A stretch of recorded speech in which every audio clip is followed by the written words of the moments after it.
There we go. The CVRD respectfully acknowledges that the proposed sewer extension south project will be constructed and operated on the unceded territory of the Comox First Nation and the traditional keepers of the lands and waters this project strives to protect. Now we'll just keep admitting these people as we go. Welcome to everybody. We have an agenda in front of us. We don't actually call for approval of the agenda, but is everybody comfortable with the agenda? Does anybody want to make a motion to approve the agenda as laid out? Thank you, Andrew. There's a seconder. Any discussion? All those in favor? Opposed? Thank you. If I can just say to the people online, the members of the committee itself, if when we're calling for a motion, if you have any concerns, can you raise your hand or just speak up and draw our attention to you? Just wondering, given that it's been a bit of time since we met last time, and there are some new people joining us today, if we could just do a quick round of introductions, if you wouldn't mind doing that.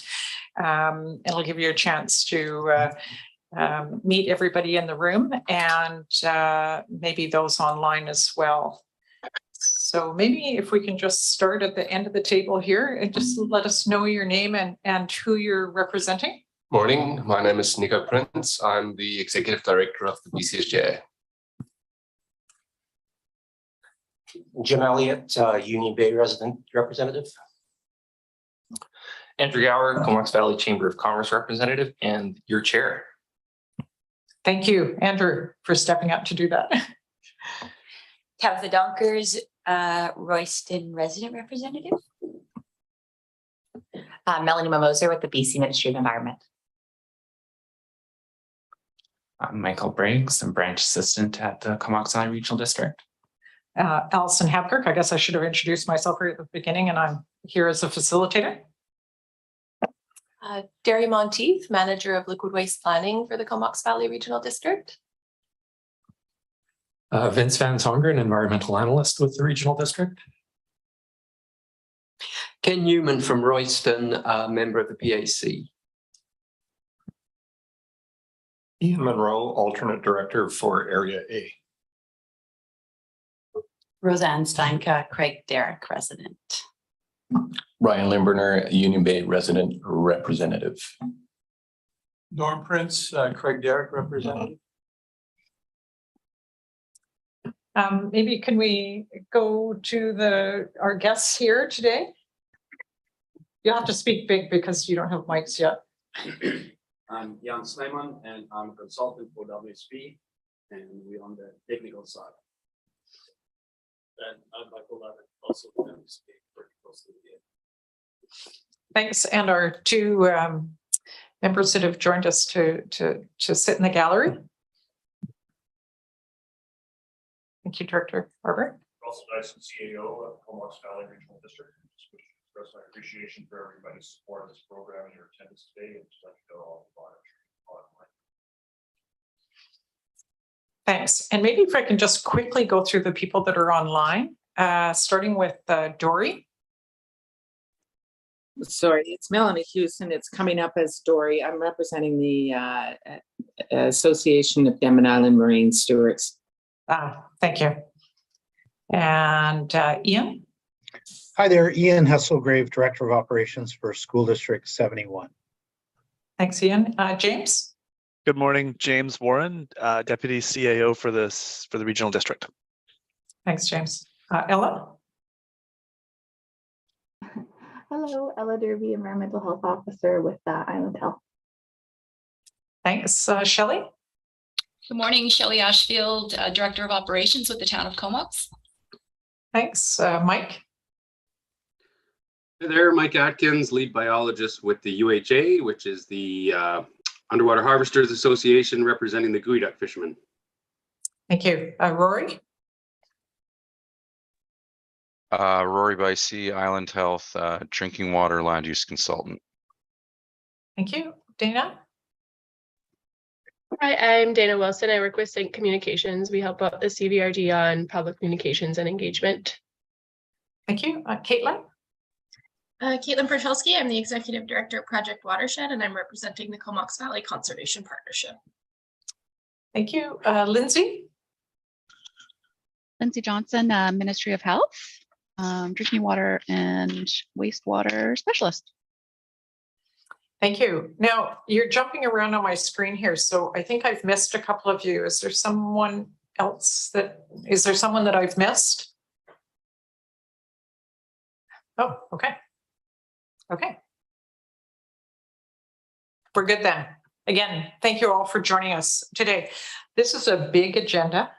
There's a lot of information on it. We'll do our best to work through it. And I encourage you to engage in the conversation and ask the questions that you're needing to ask. And hopefully we'll have a really informative and helpful day. Maybe put up the PowerPoint. Our first order of business is to adopt the meeting minutes for today. Maybe if we can just go to pass the next one. There we go.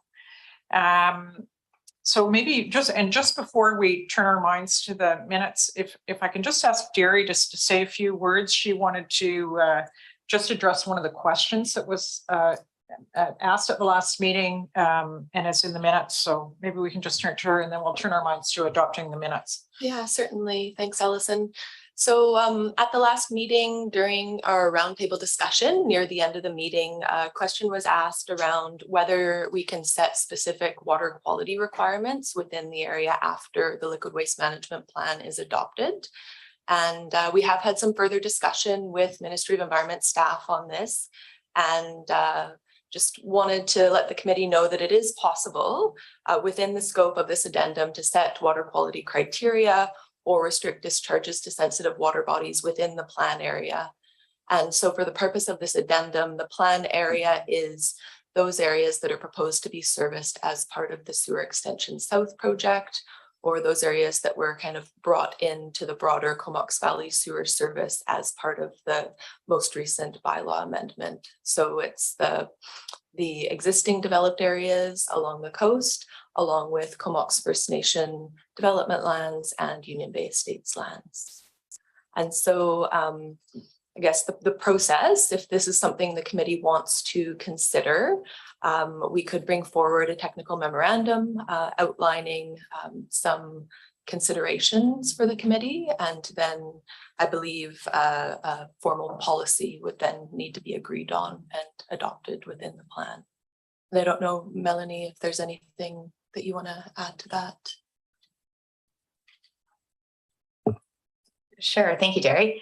Yeah, I think that, you guys could choose to look at policies within the liquid waste management plan that go beyond what the municipal wastewater regulation sets. So the province's position is that the municipal wastewater regulation is quite protective of the receiving environment. That's the whole point. But any local government can go beyond that, and the people can decide to go beyond that. It would have to be approved by the minister, as the plan is approved by the minister, and it'd have to consider any impacts on any stakeholders of any policies. The minister would want to see that any impacted stakeholders are well consulted on any changes that would impact them. I think some of the questions are around how would that affect current applications, and it wouldn't have any effect on current applications until the liquid waste management plan is approved.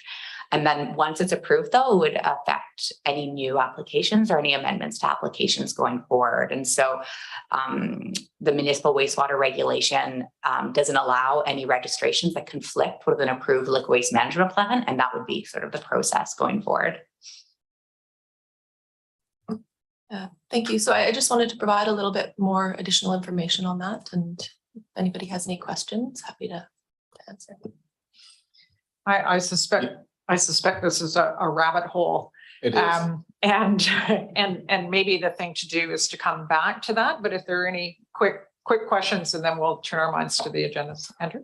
Just to make sure everyone knows exactly what we're talking about here. We're talking about like future wastewater treatment discharges would have to meet the treatment requirements set out in the liquid waste management plan. So that's the water quality criteria you're talking about. So that would be only governed by the municipal wastewater regulations, so not systems. When we're talking about septic systems today, governed by the health regulations. Okay, so that's only systems over 20,000.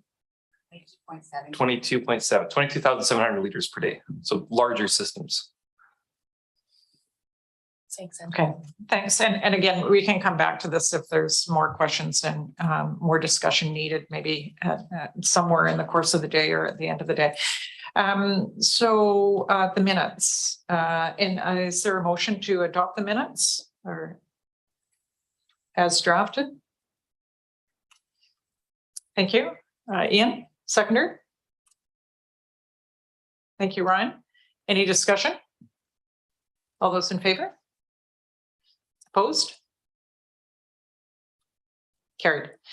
I'm counting on poor old Michael here to let me know if there's anybody online that maybe I will sign in when I have a minute just so I can watch the attendees while we have the screen up too. So today's goal, as I said, there's a lot on this agenda.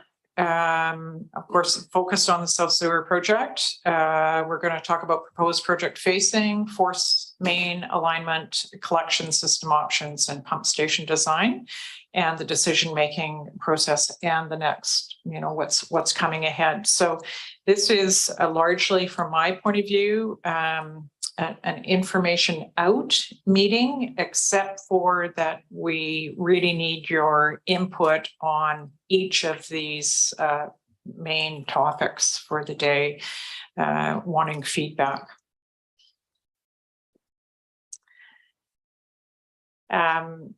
We've provided a set of abbreviations. I don't know, Derek, did you want to take over at this point, or are you okay? Sure, yeah. So these are the abbreviations that were provided last time, and we just wanted to put this slide up as a little bit of a refresher for everybody because it's a lot of new terms. We've also got a printout of these on the table if anybody wants to keep them as reference.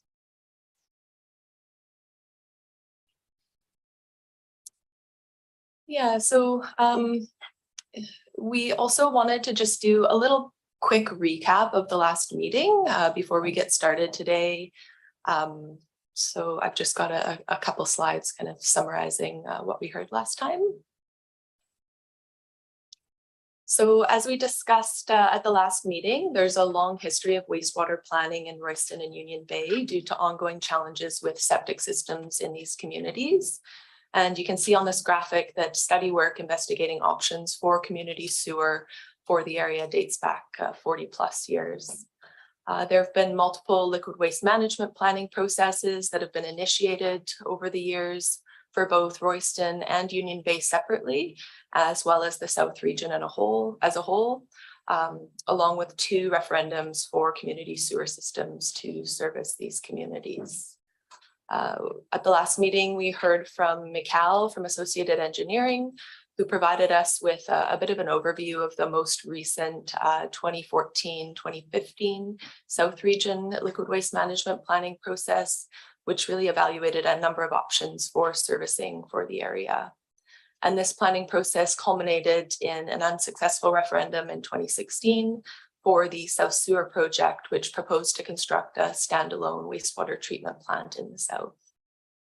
And while there wasn't support for the project concept proposed at that time, there was still a demonstrated need for a wastewater management solution for the area.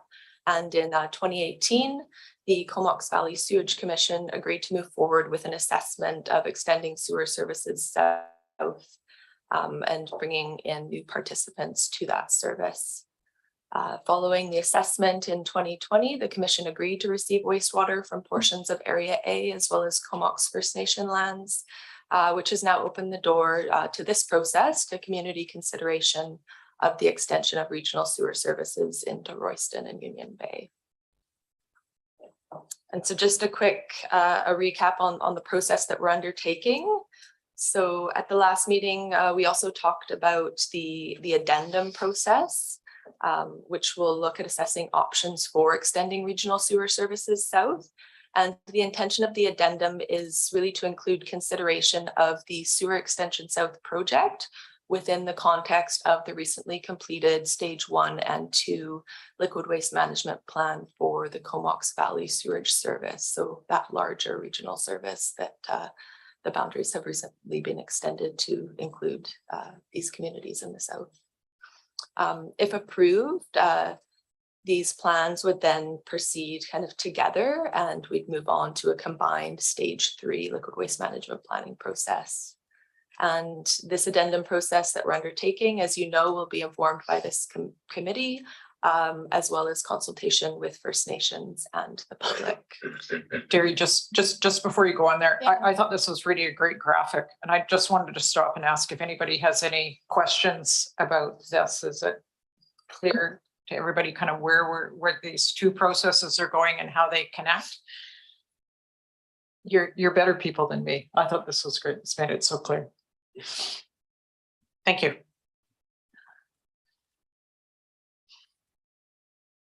So we're going to be getting into the details of the project later in the meeting, but I just wanted to take a moment to also review the kind of overall high-level project concept and see if there's any questions that have come to mind since the last meeting.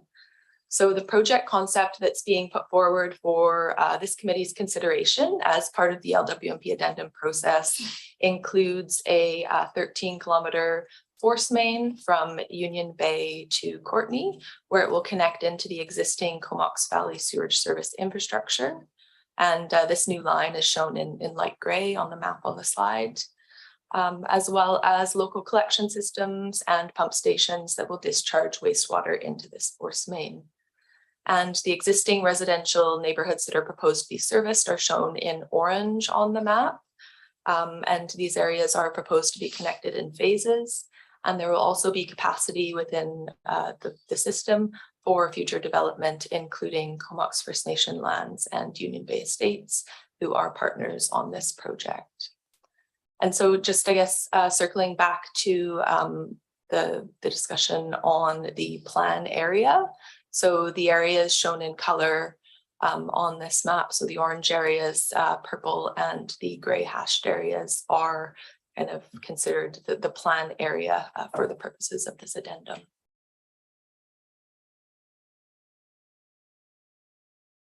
Again, if there are any questions, just let me know. Same, I'm following the people online, so if you could just raise your hand and we'll acknowledge you. Yeah. Derry, just one question. Was it looked at crossing at Gartley Point over the Goose Spit as opposed to going all the way into Courtney as part of the planning project? Go back to your slide there. It looks like a kind of a no-brainer to cross at Gartley Point. It's a much shorter route. And I'm just curious if that was looked at. Yeah. So it hasn't been considered in detail, but was discussed during the last planning process. And I think there was concern over the conveyance of raw wastewater across the harbor. Vince will also be talking a little bit about a value planning process that we're in the process of completing that also looked at that option, Jim. So maybe we can talk a little bit about it in a few minutes. Can I just add one more comment? Yeah, sure. Where is the pipe going to cross the river? It's still going to cross. I would presume it's at the existing river crossing that's there now. Oh, sorry. Are you talking about crossing of the Trent?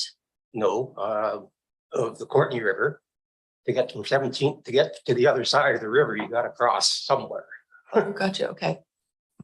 Yeah. So we're connecting into the siphon is what is being proposed. So there's an existing siphon under the river that conveys flows from Courtney right now across the river to connect into the Courtney pump station. And so that siphon has capacity to accommodate south flows. And so that's where we're proposing to cross the river at this point. Any other questions? Okay. Yeah.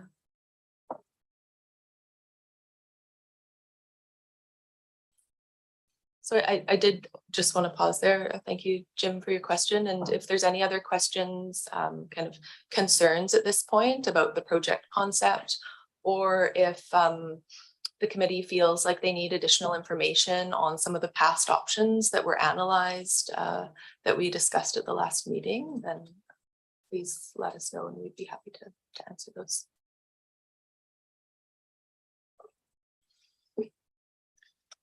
So if I can just say that, so this effort is, based on all this previous work that's been done and the decision-making processes that have occurred previously, and it's really focused on this option of connecting into the Comox Valley sewer system itself. So we're just wanting to, and I as the facilitator here, just wanting to make sure that people are generally comfortable with this focus, that's kind of our starting point, and that we sort of understand that these other options have been put to bed either through referenda or engineering analysis. So that's kind of, I just wanted to put that in front of the committee and make sure that there's some level of comfort about the focus of the efforts going forward.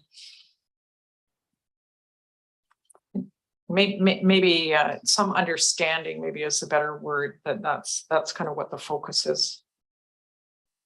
Any questions about that? Any concerns about that? Anybody online?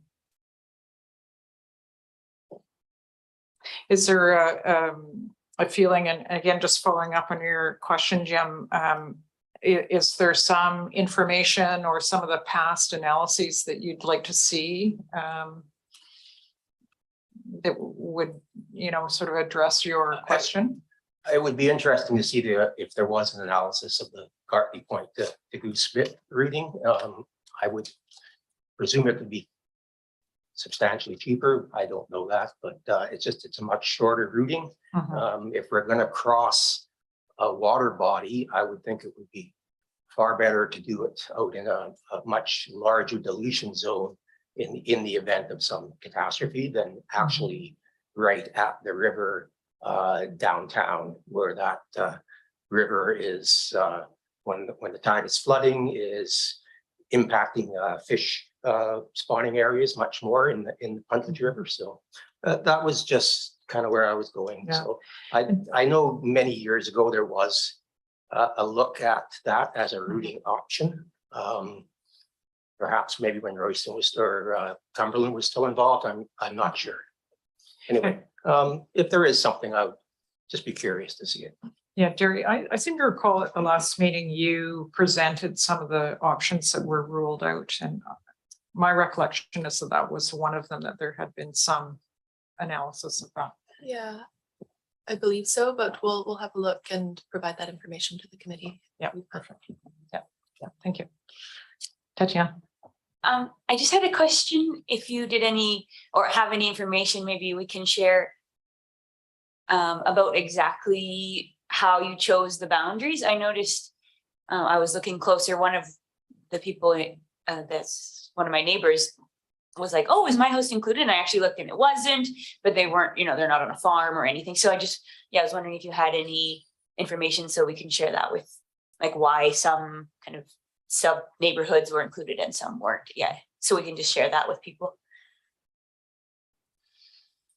I think because this planning process is kind of based on a lot of past work, those were the historic boundaries that were brought forward into this process. And I believe originally, the criteria that we were looking at when establishing those boundaries had a lot to do with residential lot size and density. So it can become very expensive to service large lots with community sewer, just based on the amount of linear infrastructure required and the number of people that would be paying for that. So it was, one of the main reasons. Any other questions? Just maybe to follow up on that, I noticed the same thing, and the neighborhood that came to my eye was Cameron Estates in Royston. which has larger lots, but it is a fairly compact neighborhood. And I'll use it as an example because there may be others, but isn't it effective to get as much of the possible population tied into this thing, both environmentally and economically? And when we have big neighborhoods like that, shouldn't we be considering them?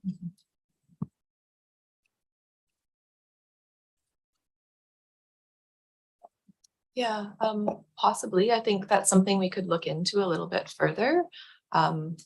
Just kind of thinking it would be helpful for us to know the age of the systems in that area and the general lot size. So yeah, I think we could look if the Cameron Road neighborhood is of specific interest, we can certainly look and see what that looks like from a servicing perspective for the committee.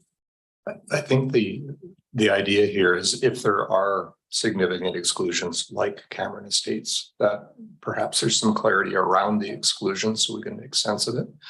And the other thing you just mentioned that is interesting is age of system. Because in the neighborhoods that are included, my suspicion is that age of system is not being considered. You know, that old or new systems will be required to connect. So that's also an interesting thing for us to be able to communicate is to, you know, what is it, you know, how will people that have done the right thing and put in new systems be accommodated or, you know, in some way compensated for their investment? Thanks for that, Ian. And actually, coming up next, we've got a presentation by Island Health that's going to summarize some information on the age of systems in the area. I would say generally, you know, when we're thinking about septic systems, we're looking at kind of the cumulative impact and the kind of general age of systems in the area and not, you know, specific, you know, newer systems within an area that has older systems. But yeah, certainly I think we can bring some additional information on the boundaries that were proposed back to the committee next time for consideration. Yeah, I think that would be helpful. Yep, and I just see Lindsay on Zoom. Thanks. Just the last question just reminded me, I know we discussed this in the last meeting, but the volume or the capacity of to communities that aren't necessarily planned for inclusion immediately, but would there be room in the line for additional flow volume in future?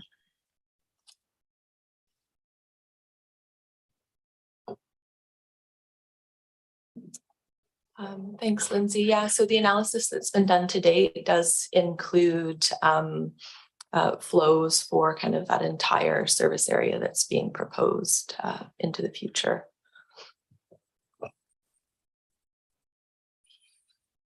Thanks. Any other questions?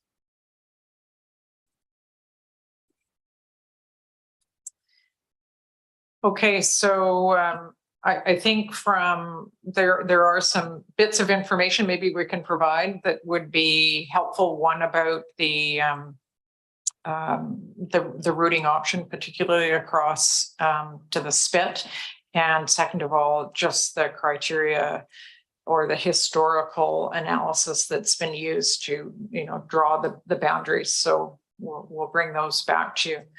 Yeah, Brian. One concern with our community in Union Bay is communication, right? So before this process, we were able to get letters in the mail to see what we're doing with this project. It'd be nice for follow-up letters for community members to have in regards to these meetings to help. Yeah. Thank you, Ryan. Good. So I will just, for the moment, take it from the questions and the feedback that there is an understanding that we're going to sort of continue to focus on this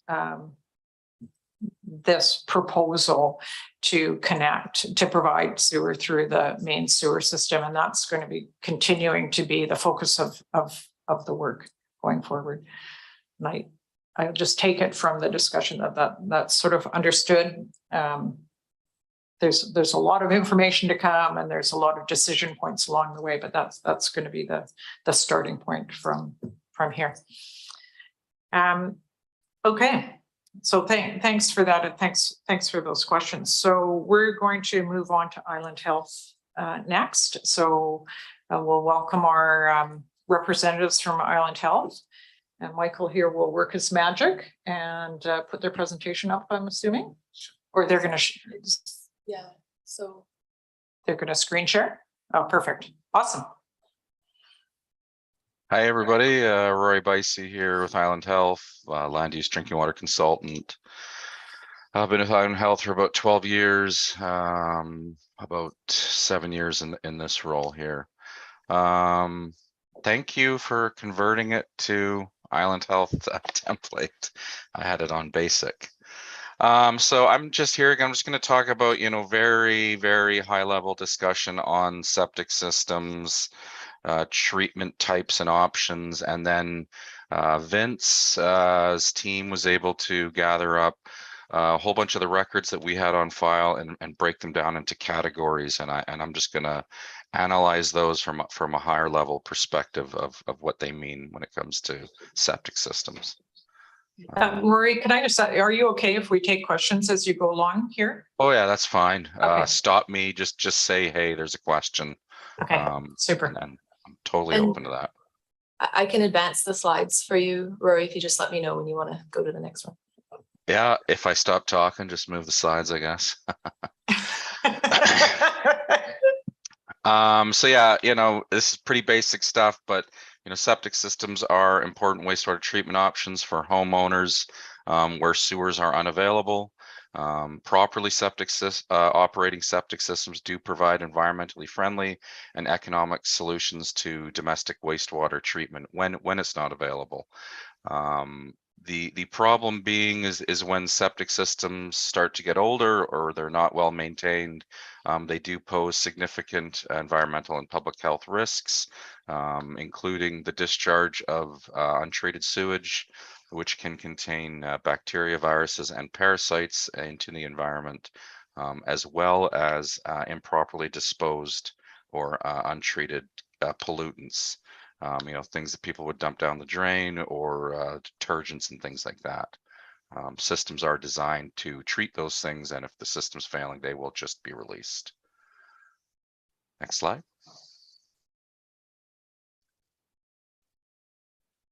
So the typical lifespan of septic systems is, and Lindsay, you can jump in whenever you want on any of this stuff, about 15 to 40 years. Depending on type, which we'll talk about soon, and then maintenance of septic systems. Much like anything, the older style type 1 gravity dispersal systems, that those require little maintenance, but they were always designed to fail. The intention of those types of septic systems is they would fail slowly, and that over time, once the system is in complete failure, it would require replacement. So those are your basic systems. Your type 2 and type 3 are your more high level systems that require obviously a lot more maintenance. There's a lot more moving parts. So proper maintenance, as I've discussed, can extend lifespan of septic systems. And so when I'm talking about with complexity or type, it's referred to in the legislation. So there's type 1, which is what I talked about, just your septic tank and gravity fed disposal. Type 2 and type 3 are generally involve engineered treatment systems. Type 2, so the difference in the legislation is those BOD and TSS numbers. So that's biological oxygen demand and total suspended solids. So type 2, the effluent reaching the receiving environment, it has to be 45 and 45. And for type 3 systems, the effluent reaching the receiving environment has to be 10 and 10. So it's the same number for both of those. So it's just more complex treatment on type 3 systems, and that would look at things like adding chlorination or a UV system at the end of the line to treat the effluent before it's going into the environment. And again, those higher type, more complex treatments, more moving parts, generally require a lot more maintenance in order to keep working properly. Complexity of system. Sorry, Rory, we just have a question, if you don't mind. Of course. I was just wondering, are all 3 types of systems permitted right now? Like, are those under regulation allowed to be installed, or maybe 10 years ago it changed or something like that? Like, what, do we have all types? Yes, they're all within the SSR currently. I'll get on it on another slide. There are some limitations on the types of individuals that can install and maintain certain types of systems. We'll see that probably the next slide, I think. Does that answer your question? So when you're looking at complexity, those types I talked about, they typically are derived based on your on-site property conditions. So some of the things we'll talk about soon, which are called authorized persons. So those are the people in the province that are allowed to construct and maintain septic systems.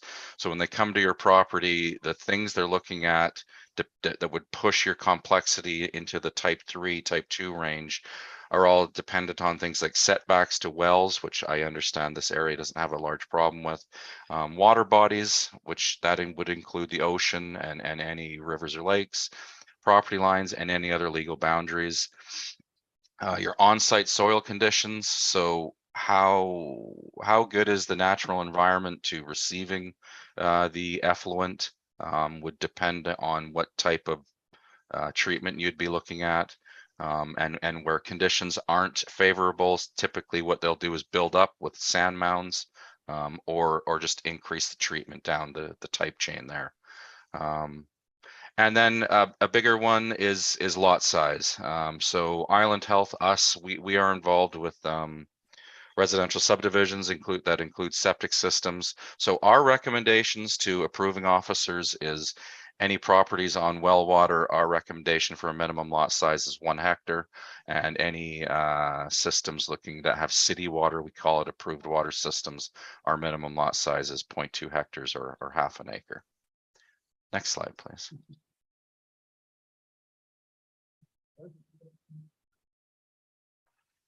So, very basic diagrams here for anyone who doesn't understand what a septic system looks like. The one on my left here is from CRD's pamphlet, and the one on the right here is from the Cowichan Valley Regional District. Yeah, you guys are Comox. So again, your sewage goes below your house through the pipes, and it goes into your primary treatment, which is your septic tank. And then now that's your aerobic conditions. So the system is treated through, the baffling filters there and things like that. And then the sewage, the effluent wastewater, then moves into your distribution or your dispersal field. And then as you can see, the cartoony drawing there shows that the effluent then reaches the receiving environment. And that's where the environment needs to assist in the treatment to reduce all those pathogens. And the ultimate goal there is to prevent the contamination of the environment with those pathogens. Next slide. Oh. Bear with us, Rory. We have a controller problem. Operator error, that's fine. No questions, and I'm assuming. So maintenance. So I do want to talk a bit about maintenance. So, much like oil changes in your car, septic systems do require maintenance to continually to operate properly and do what they are designed to do. Obviously, as I've talked about, maintenance maintenance with type. So you got your type 1, which is your basic, 2 to 3 most complex. The more complex your system is, the more moving parts, the more maintenance that your septic system is going to require. The current provincial legislation places the requirement for maintenance on the homeowner.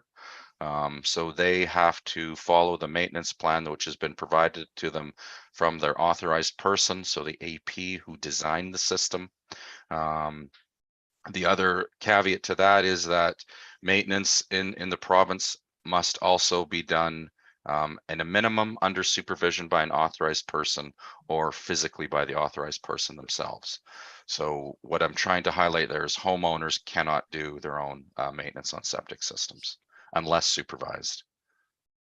So what are authorized persons? They are what's called registered on-site wastewater practitioners, or ROPes, we refer to them as, and then there's professional engineers.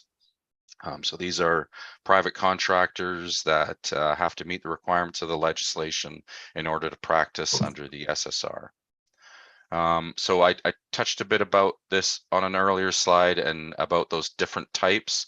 So one caveat to those type 3 systems, also a daily design flow of greater than 9,100 liters per day. Those types of systems can only be constructed and or maintained under the supervision or by a professional engineer. Sorry, I don't know if there's a question. The camera backed away, so that makes me think there is. Just a clarification. So PNGs, if it's type 1, 2, or 3 and over 9,100 liters per day, you need a PNG, or if it's just a type 3, no matter the flow. Just wanted to clarify that. Yeah, sorry about that. So PNGs can do all systems, type 1, type 2, type 3, all the way up to 22,700 to fall under the SSR. ROPes are restricted to type 1 and type 2 and that 9,100 per liter daily design flow. So they do have restrictions. Does that make sense? So some local governments, I'm here in Victoria, our local government here, the Capital Regional District, enacted a bylaw. I don't remember exactly when it was, 2010, I think, or something like that. They've enacted a bylaw which requires homeowners to maintain their septic systems. So go on to the next slide. So the CRD bylaw applies to, so again, when the bylaw was created, the local municipalities voted whether or not they wanted to take part in it, and we have 13 municipalities. A lot of them are connected to the now obviously sewage treatment plant, and Central Peninsula has their own sewage treatment plant. So 4 municipalities voted to participate in the bylaw, all of which are on on-site septic. Saanich, well, it's half and half, I'd say. Langford, Colwood. Now I've forgotten the other one.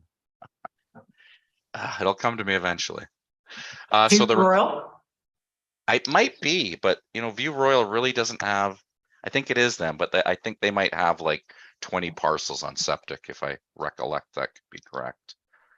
So a couple of highlights of the bylaw is that it requires your basic type 1 systems. They got to be pumped out every 5 years.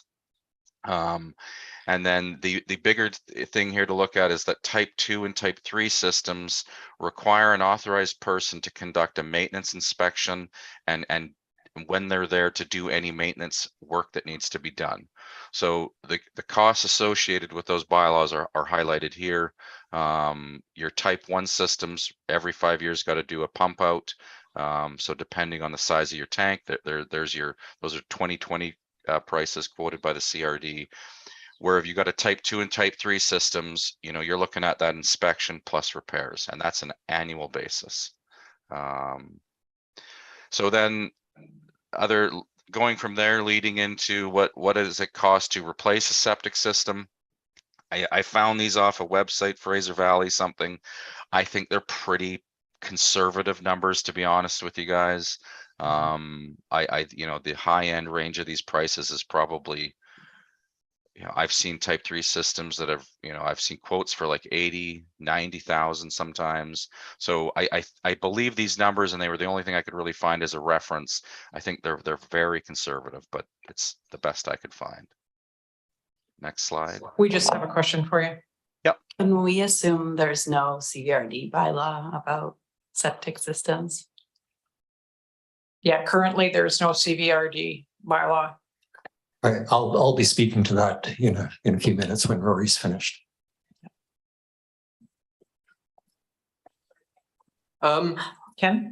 I find it interesting that we have requirements that homeowners are required either by provincial legislation or municipal or local government regulations to maintain their systems. But if there is no enforcement, it's a moot point. And I've never seen anything on enforcement of septic systems. And I suspect historically, that's one reason we're here. Rory, could you speak to the CRD's enforcement? I can. It's, you know, I'm not them. My understanding of it is they've got a threshold for compliance. If that threshold is met, then they won't do hard enforcement like ticketing and things like that. They do letters and things like that, but their compliance threshold, I think, is 70 or 80% in each of those municipalities. And again, don't quote me on this. This is just based on conversations I've had with them. So as long as that threshold is met, then they don't go down the, you know, writing tickets enforcement side of things. They have the option to do it. But yeah, that would be a better question for CRD, to be honest.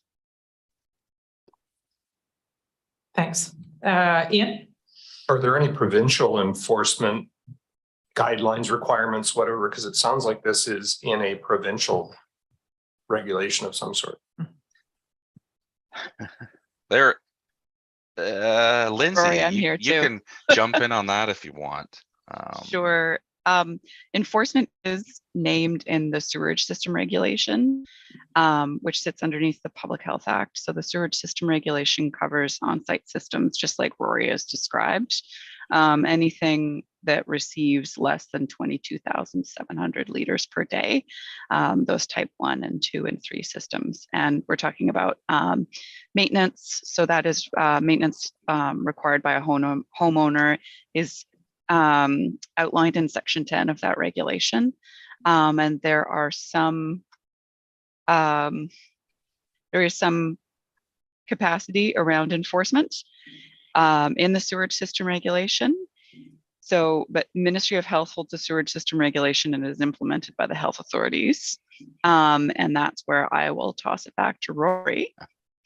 Yeah, thanks. So yes, the requirement to for a homeowner to adhere to their maintenance plan is there in the SSR, and then the requirement to enforce the SSR does fall to us, the health officers. As far as I know, it's Lindsay, correct me if I'm wrong on this. I don't really know if it's actually what's listed as an offense not to adhere to section 10. And we've gone down this road before. So my understanding is that in order to enforce that requirement of the SSR, we'd have to issue an order under the Public Health Act to a homeowner. But the real challenge there is that if there's no active health hazard occurring, then it's a very uphill battle for us to prove that. Thanks. We have another question, Andrew. I actually just add a comment. Since I do this for a living, the only time I've seen any enforcement action is being based on a complaint. There's based on a complaint. A complaint. So a neighbor complains or something. There's no active inspections by Island Health. I highly doubt they have the capacity to do that.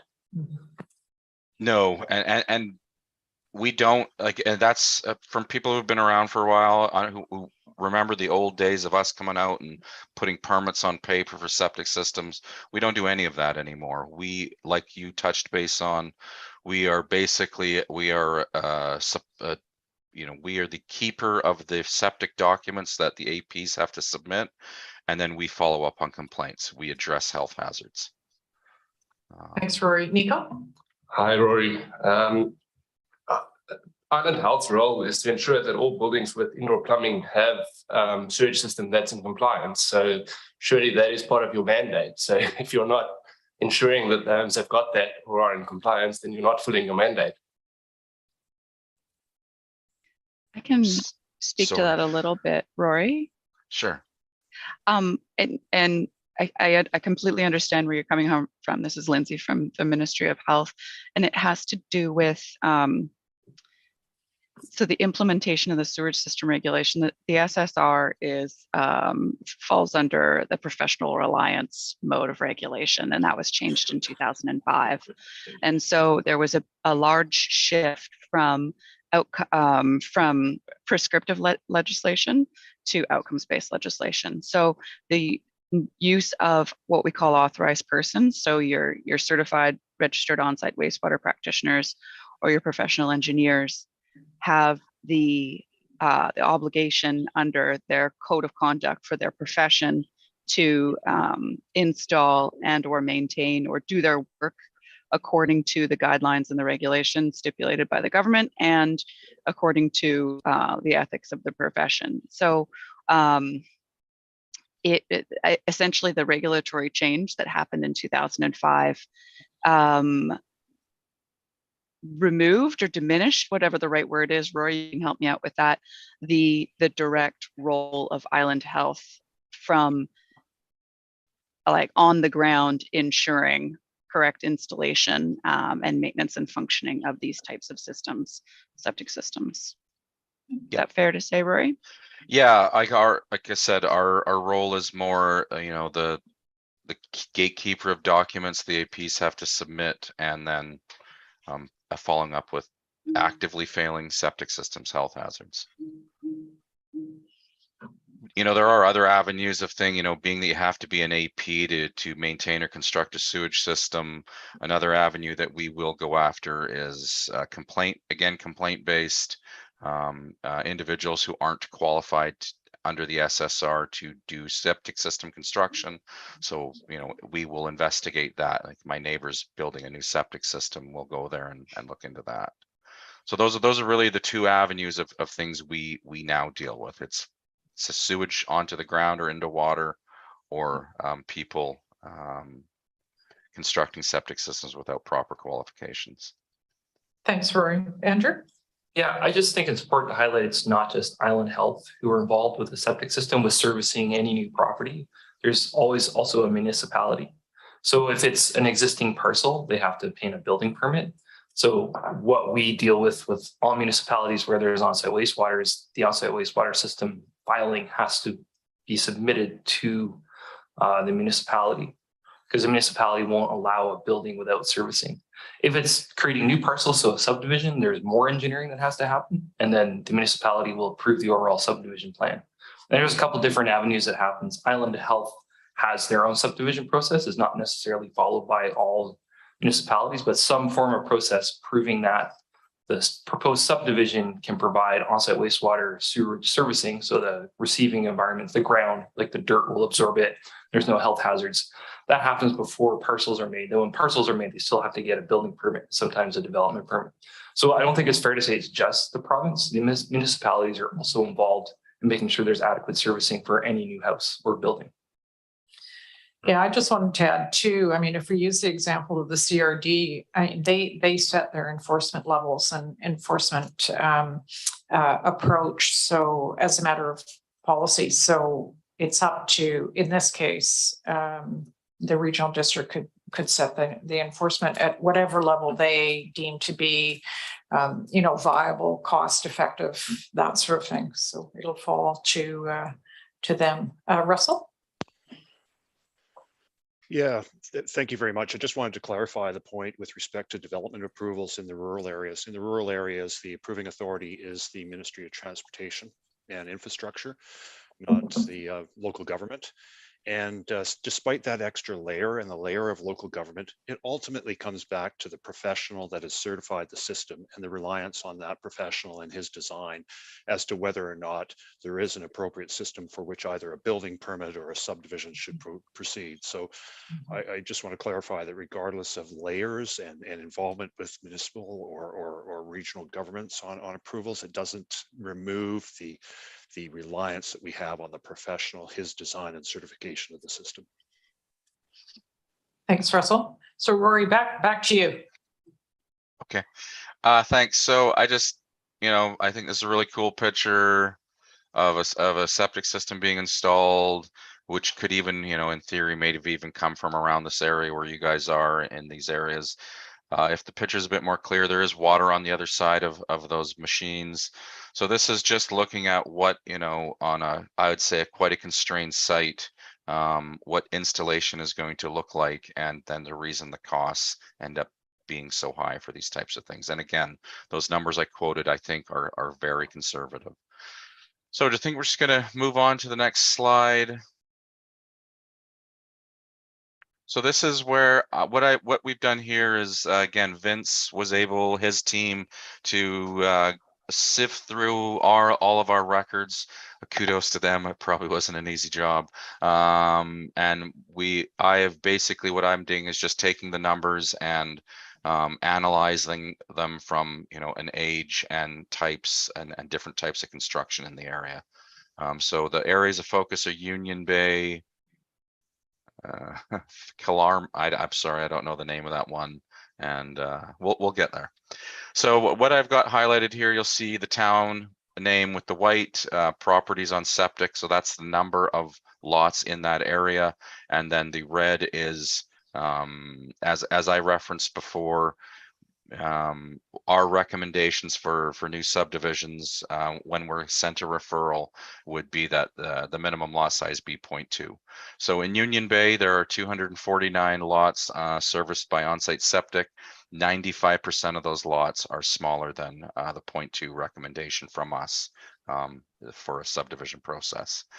So just breaking the numbers down, 46% of that 249, there are no records on any of those properties. They don't exist.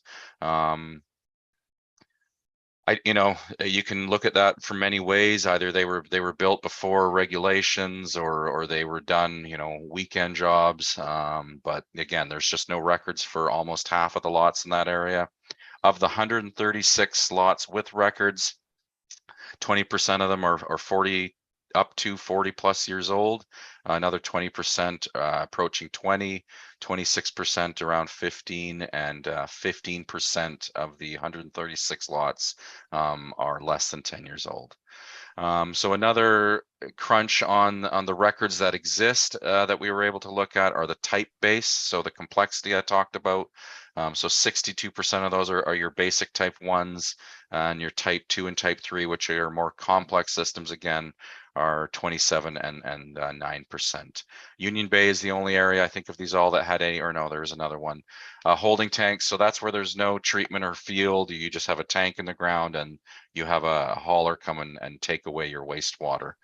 So there was about, I think, 4 properties that have records of septic holding tanks.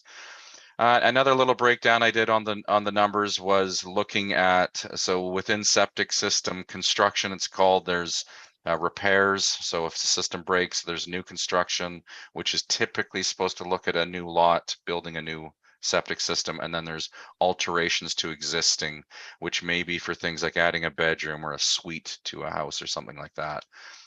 So a majority, 90% of these systems I would call repair replacement type construction. Next slide.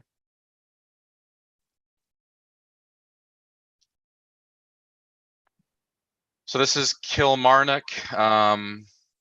Again, the statistics that we looked at, so 230 lots in that area that are serviced by on-site septic systems. 72% of those lots are below the 0.2 hectare recommendation that we provide during subdivision for service lots. Little good news on this one, the percentage of lots with no records is much lower in this area, 10%. I don't know the area that well. I don't know why that is. but it's nice to see, I guess. So of the remaining 210, this is where the numbers get a bit different here. A very large percentage of those records that exist are approaching 40 plus years old. Again, 25%, 30, 12, 20, and then the bottom lower end of life septic systems is about 24% for the 10 to 15 year. And again, just some more crunching. Type 1 is the large majority, 81%. That's not surprising based on the 40% of the years. Typically back when we were issuing septic permits under the old regulation, most people strove for type 1 septic system design. But again, that was pre-2005. Type 2 and type 3, roughly about 20% in these areas. And again, looking at the construction types, again, not surprising, the large majority of those, again, around 90-ish% are what I would call repair or replacement type of construction. Next slide. How am I doing for time? We have about 15 minutes left. Okay, I should be okay.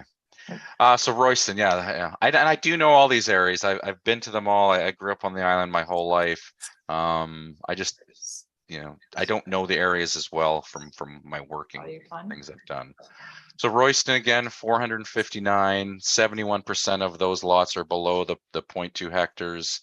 Again, we see this really high number, 30% of those lots have no records at all. And then of the 320 properties that do have records, you've got 26% approaching 40 plus years, 20% 30 years, 15% 20 years getting on, and then as you guys can see, 18, 15, and 21% less than 10 years old. And again, just to break down on the numbers, a large majority again are type 1 in this area, and then type 2 and type 3 making up around a quarter. 25% of the remaining. And again, there seems to be a couple lots here with records of septic holding tanks. Bit change in the numbers here, but again, when you blend them together, repair and replacement again do make up the majority of the type of septic system construction occurring in Royston. Is there a question, or is Russell, or do you just have a hand up? Sorry. I think Russell still has his hand up, but I'm assuming, Russell, this was from your previous question. Yep, there he's gone. Okay. Magic. Yeah. So I just got a few more slides here. So overall observations, this is me taking those 3 areas and blending them together. So 939 lots in total. That's not that don't have records, that's total lots, 939. 30% of all of those lots have no records at all of septic systems. So it is unknown what is there. 30% of the lots in these areas are 40 to 40 plus years old, 22% 30, 14% 20 years old, and then the bottom, the good bottom tier, I would call it, they're 36% that less than 10, 15 years old. And again, just looking at the overall area, 70% in this area are type 1 systems, and roughly around 30% are the more complex type 2 and type 3. And again, as I talked about, a large majority of the type of construction being done in these areas is repair and replacement. Rory, can I just ask, is it fair to sort of think that those 30% that have no records at all are likely older septic fields? I would think so. It's really hard to answer that question. Yeah. Okay. But it's more than likely that the systems that have no records likely, if I had to guess based on my experience, they likely predate the 70s, if I had to guess. Yeah. Okay. Thank you. Andrew? Did the breakdown of systems assume that the systems without records were type 1, or were those numbers not in those percent breakdowns of type of system? I excluded them because being that there's no records, you can't interpret anything from them. Okay, thank you. Sorry, Ian? If we combine the 2 assumptions here, though, that they're pre-70s, did type 2, type 3 technology exist then, or is it more likely that they're type 1? Based, yeah, I don't know what Lindsay remembers of the old, I wasn't around in what was called the sewage disposal reg. I know bits and bobs about it.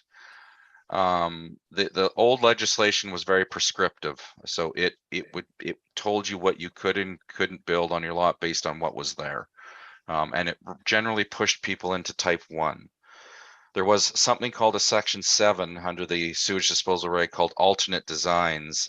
From my understanding of our practice in public health, that section 7 was largely ignored outside of the CRD. I don't know why that is.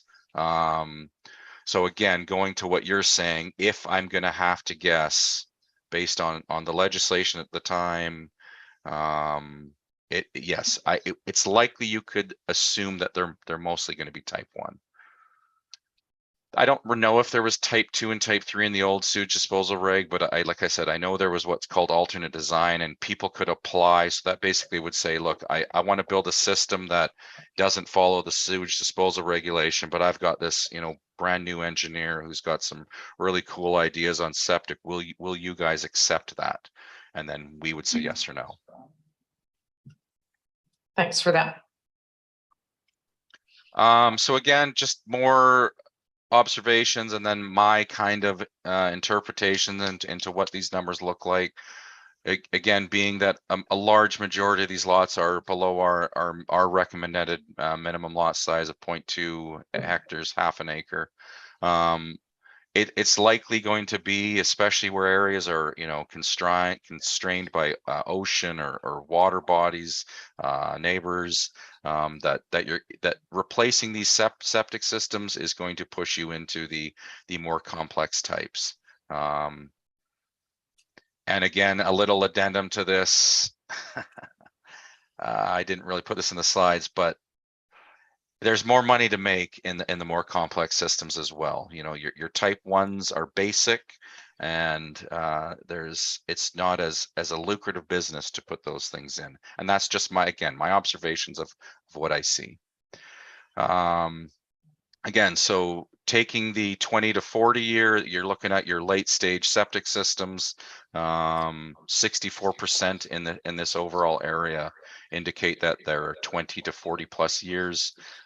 Indicates that these systems are likely at end of life and will require repair and replacement. So compounding that with the lot size constraint, again pushing you down into that complex system. The issue with we discussed that that we could likely assume that they may have been type 1 systems. When there's no records, you can't talk about what's there. There's no construction standard. You can't look at what's there and say, oh yeah, this is what they did. You have to dig the entire thing up and then get an AP to come in and look at it. I don't know anyone that would be willing to pay to do that. It'd just be cheaper to replace your system. So overall in this area, based on the numbers, already we're at 30% of the systems are identified as type 2 and type 3. So kind of showing you maybe a trend there that these systems are already going down that way when a homeowner needs to replace them. And again, with legislation, maintenance, especially with type 3, at a minimum have to be supervised by an engineer. So that is an additional cost to a homeowner having to maintain these types of systems. And as we've talked about, the CVRD has no septic bylaw in place. And we kind of talked about without regular maintenance, your typical lifespan of your bare bones basic system, without maintenance is expected to be 10 to 15 years.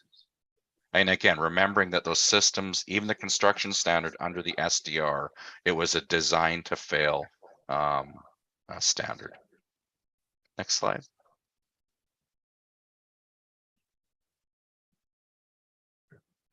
So I just did my own quick crunching on the very conservative numbers I had available. Again, I suspect that those numbers on the high end range are significantly higher than the numbers I've quoted.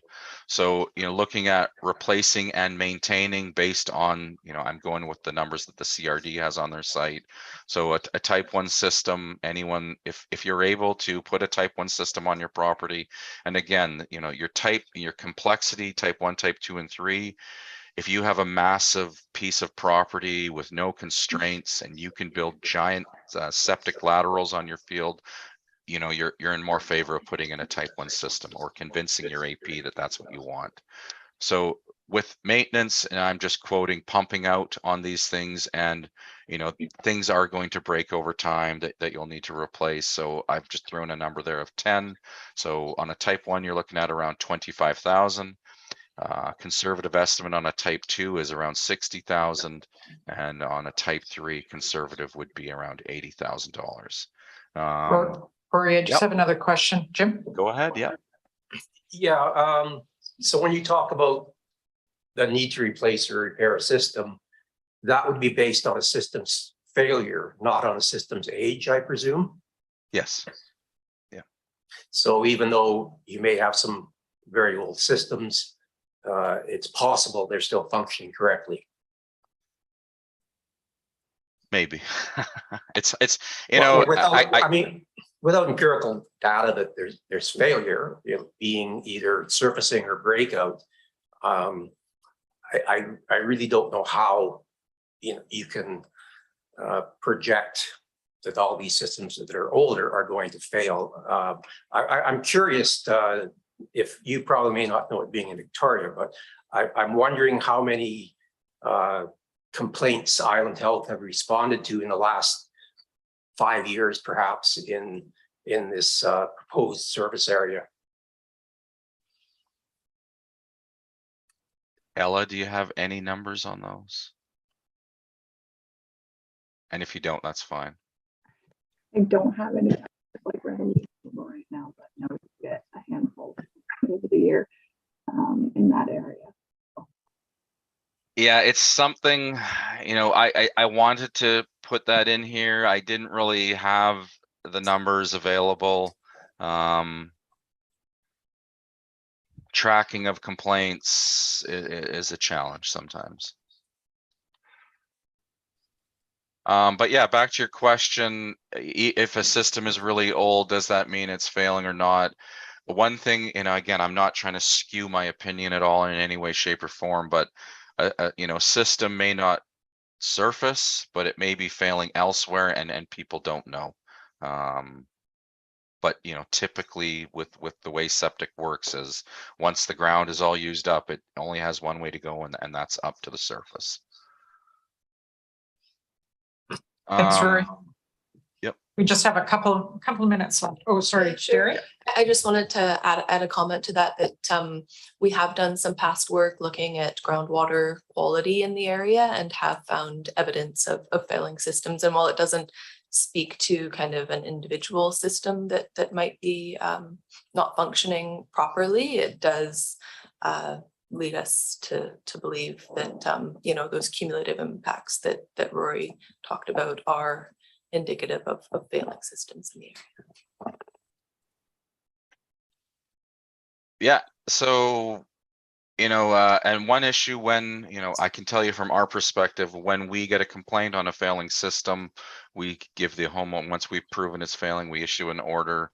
We typically give 6 weeks for compliance, so that's the homeowner getting an AP and replacing their system. Again, depending on what you're having to do, the big issue with these things can be funds. I guess some people might luckily have 60 to 80 grand sitting in their pocket, but a lot of people generally will have to get lending approval on those funds. Whereas, and again, in my experience with the municipalities here that have gone through sewer service connections, my understanding of it is that they can be amortized over longer periods of time through your property tax system. And again, I don't know that's what's being proposed here. I'm just saying on my experience with other local governments I've seen.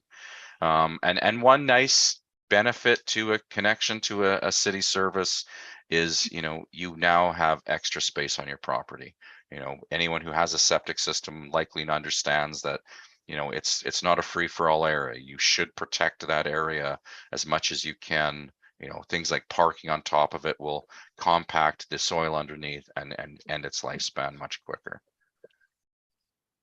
I think I've only got one slide left and then questions. Oh yeah, that's just me. If anyone has any questions about anything I've said here, here's my info.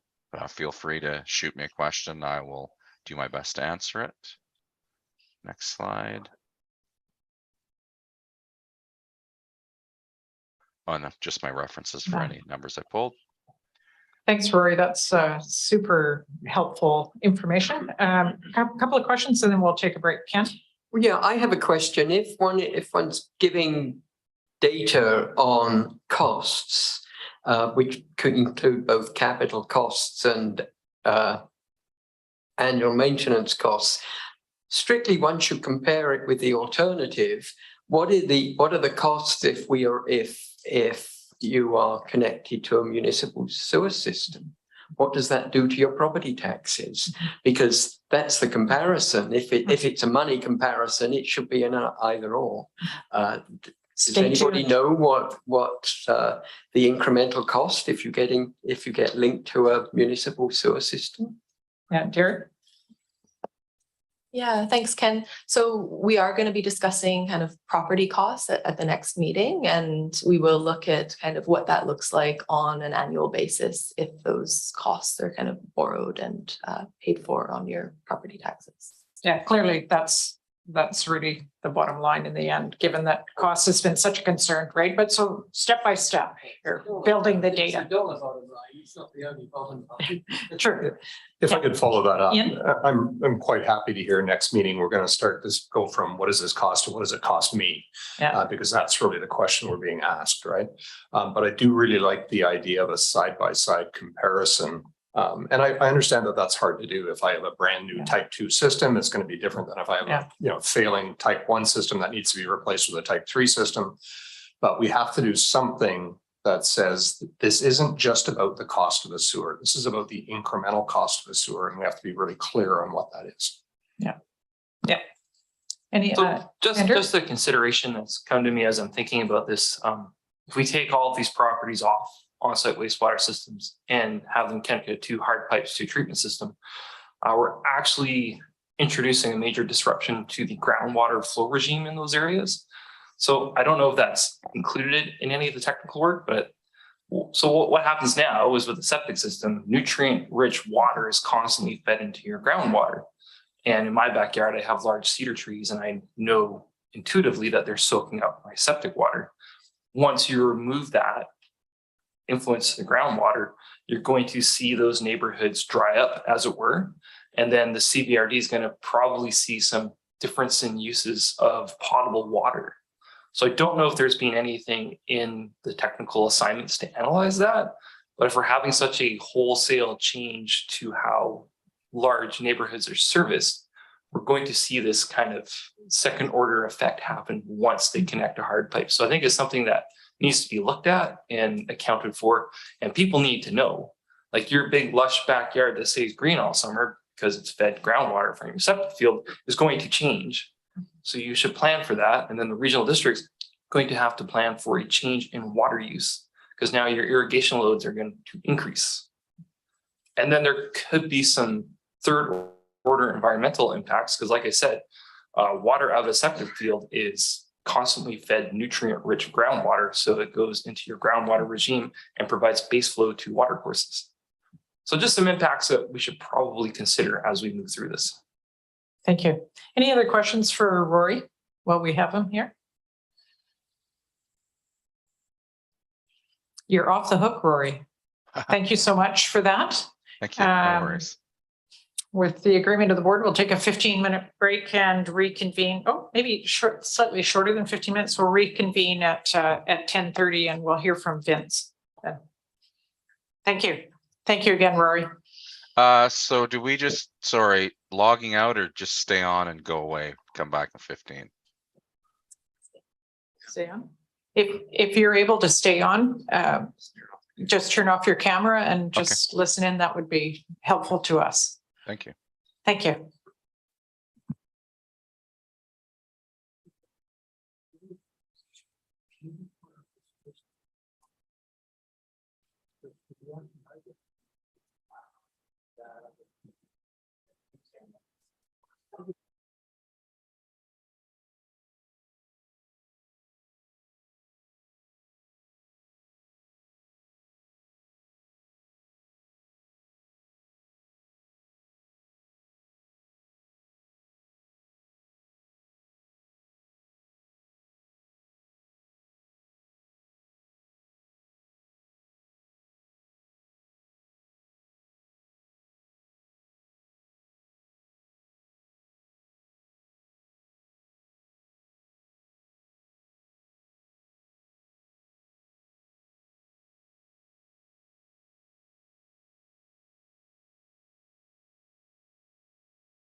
want to echo my thanks to Rory for the previous presentation.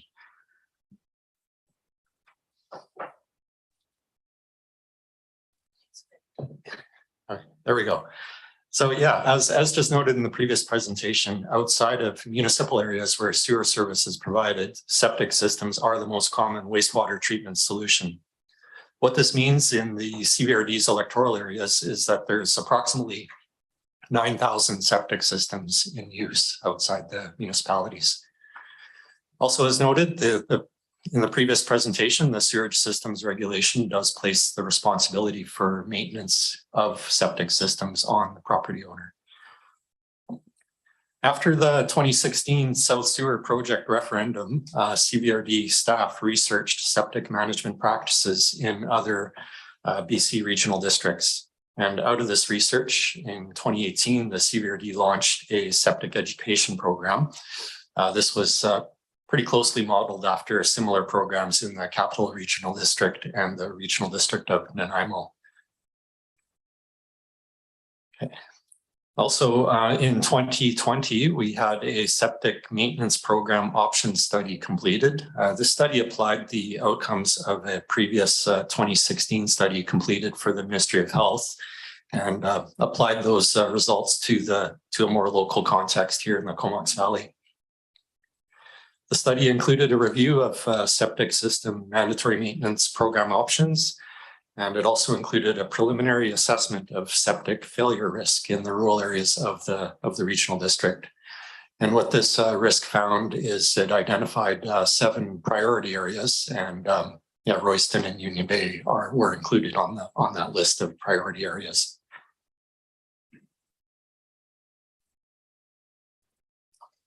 Oops.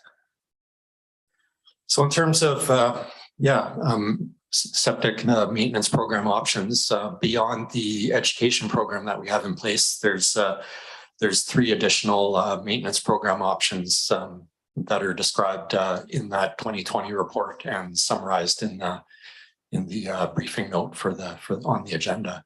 So starting, there's the mandatory pump out option, mandatory inspection, and a mandatory inspection and maintenance. So those are the kind of cascades in terms of complexity of the program from 1 to 3. So dependent on program type and the areas that would be included, the total program cost was estimated between a little more than 300,000 up to a total of 1.8 million per year. These costs do include the costs for pump out and inspections, but they do not include any costs for repair or replacement that a septic inspection might indicate.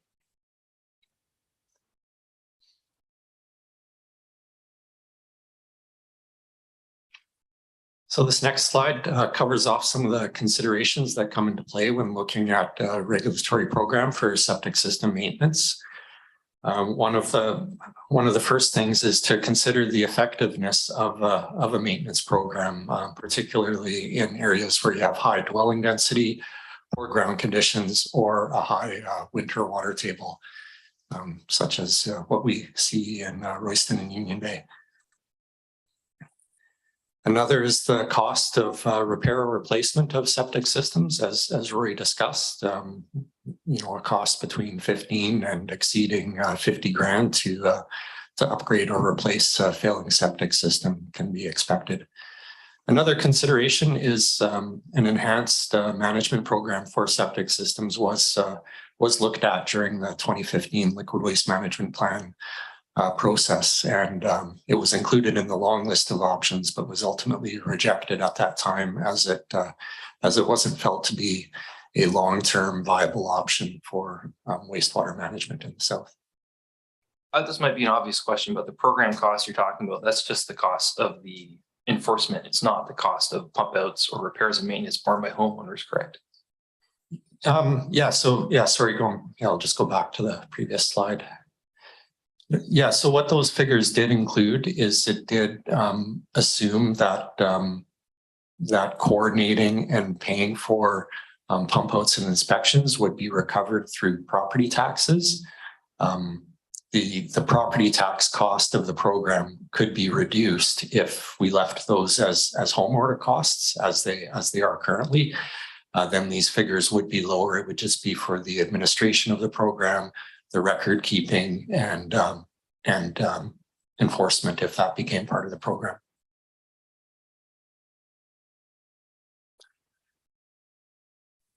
Okay, yeah. So lastly, as Rory mentioned in the previous presentation, there is one regional district that has a septic regulatory program in BC, the Capital Regional District. It's been in place for several years, 2010 or maybe a bit before that. I don't recall the exact date. If the CBRD did enact a regulatory program, it would be the first in BC where a local government regulated septic system maintenance in unincorporated areas.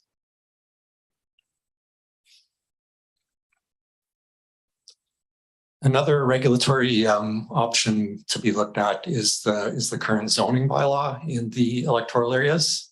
As it currently stands, the zoning bylaw does permit secondary dwellings on most residentially zoned properties. This does present some concern with cumulative impacts due to soil conditions and lot densities.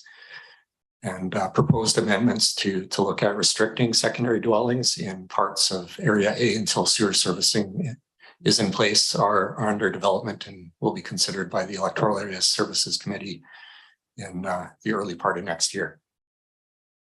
Question? Yeah, I have a question about bullet 3. It seems a bit unfair to me. I'll give you a personal example. We had plans to build a carriage house in our property and we spent $15,000 putting in a brand new type 1 septic system. It seems unfair that we should be that we should come under this proposal, given that we've done everything right. Yeah, no, fair comment, and that's certainly situations like that would be certainly something that would have to be considered when looking at this in further detail.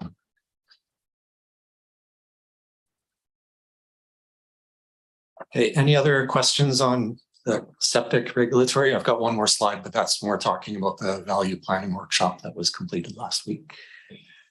I do have a question, and maybe it's more technical, is it practical to inspect type 1 systems? It sounds to me like they fail and you know, but if they're failing, you don't know. And it seems to me that if that's true, then is an inspection enforcement program actually going to be effective by just saying, hey, pump your tank once every 5 years? So I'm not sure I'm phrasing that really well, but it seems to me that because of the prevalence of type 1 systems, that maybe any inspection/enforcement program might be ineffective anyways. And I don't know if somebody could speak to that. Yeah, if you look at the briefing note, that is identified as one of the disadvantages of the mandatory pump out option, in that pump out isn't necessarily all the maintenance that a system would require. And an authorized person looking at a type 1 system might identify other issues with the system that would need to be addressed. So that an inspection can spot other flaws in a type 1. It could look at things such as your distribution box, the function of the tank, can even look at the ground conditions in the area of the drain field and assess the condition of the drain field with some exploratory digging, that sort of thing. All right, so my assumption that we cannot inspect type 1s is incorrect. Yeah. Okay, I'll just talk a little bit about the value planning workshop that was completed last week. We did have a team of third-party subject matter experts take a look at the Sewer Extension South project proposal.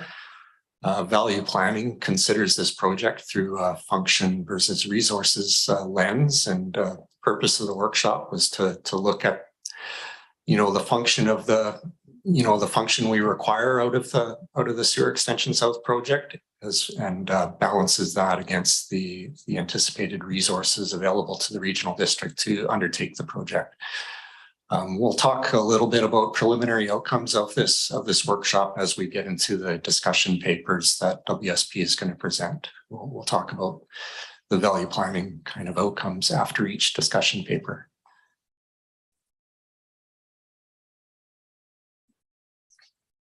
And yeah, happy to answer any additional questions.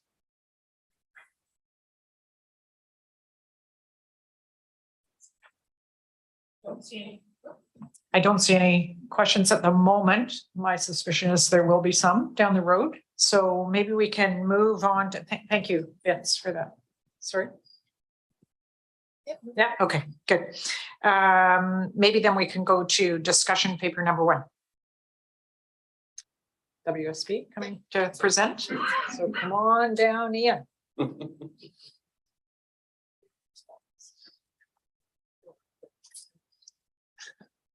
Yeah, patience is a virtue with that controller. I had to wrestle with it yesterday and eventually I gave up.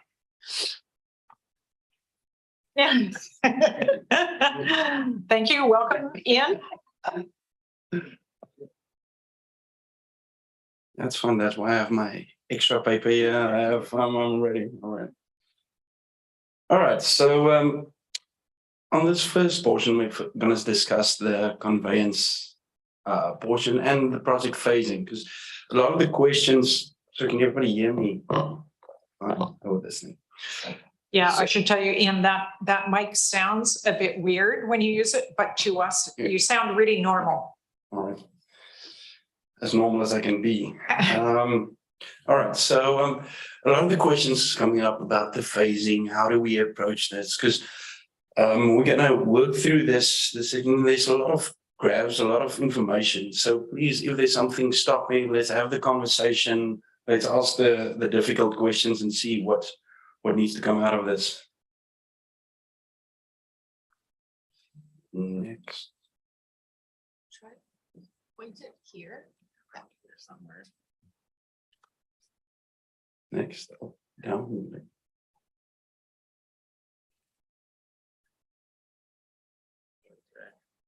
Do you want to make me co-host and I can advance it so you can take? There we go. There it goes. It's fine. I think we got the angle. All right. So just some background slides.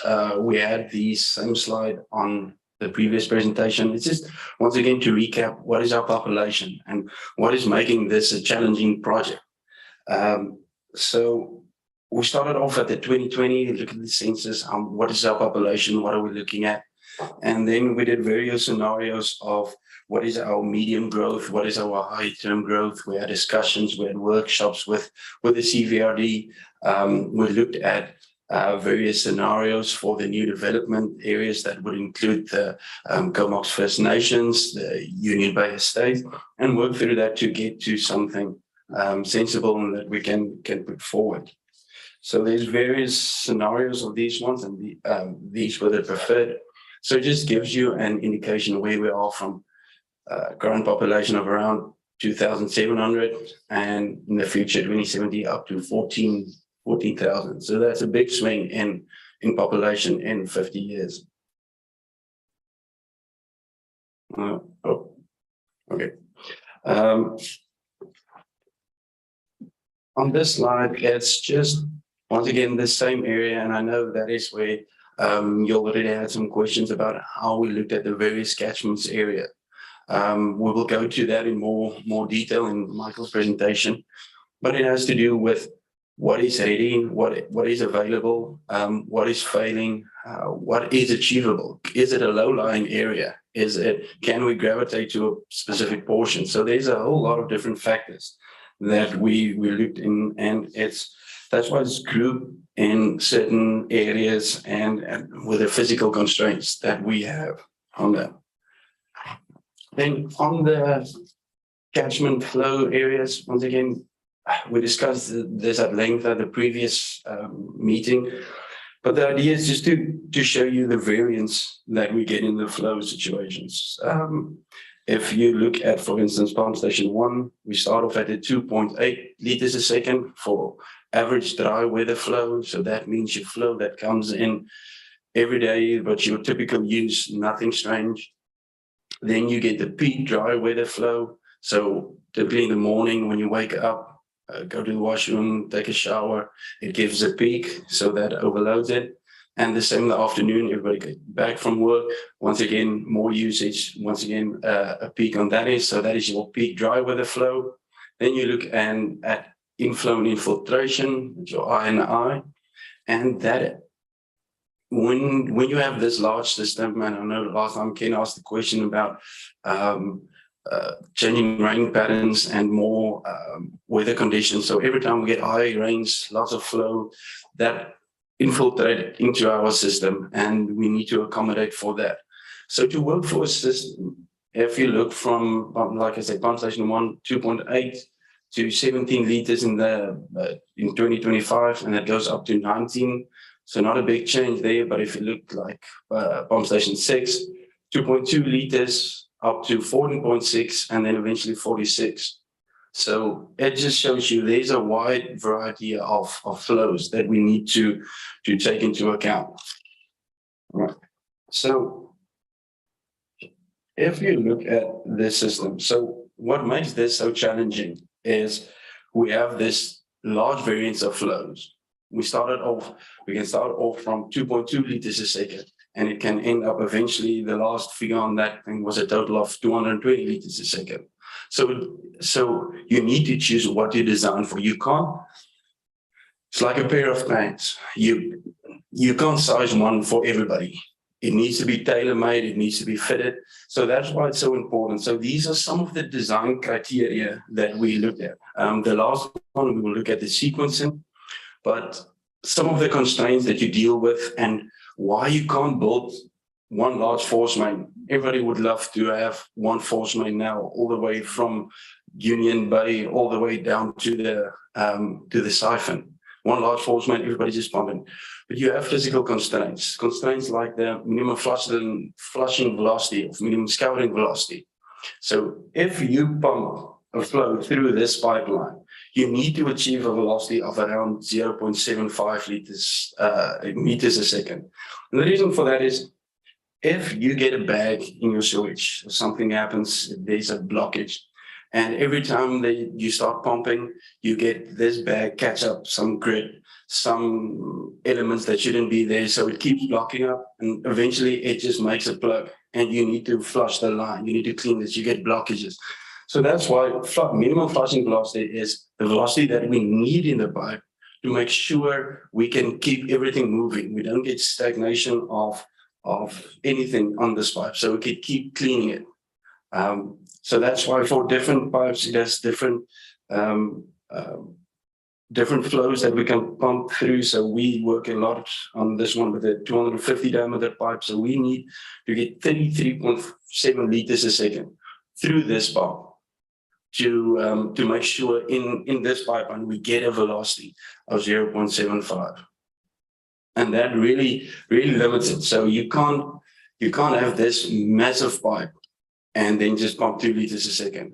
Everything's just going to settle there, it's going to start blocking, and it's going to just give you maintenance hassles all the way. So that is an important thing that we need to take into account on these force mains. Then another one is the weight well sizing. Once again, we are, sorry, Andrew. Ian, there's a question here from Andrew. Yeah, just looking at your liters per capita per day, you're just taking that from the MMCD guidelines. So for non-technical people, that's a provincially created design standard. Most of the service areas, I believe, have universal water metering. So will final design projections be based on actual water usage? Because there could be a difference there.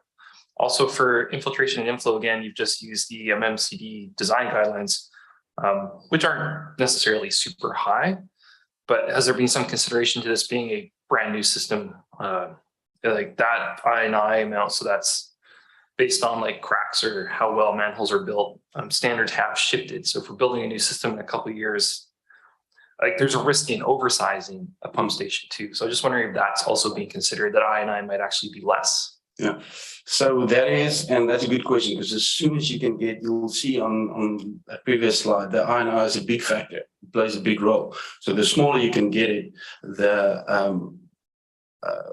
smaller that number is, the smaller your pumps can be, the more savings you can have in it.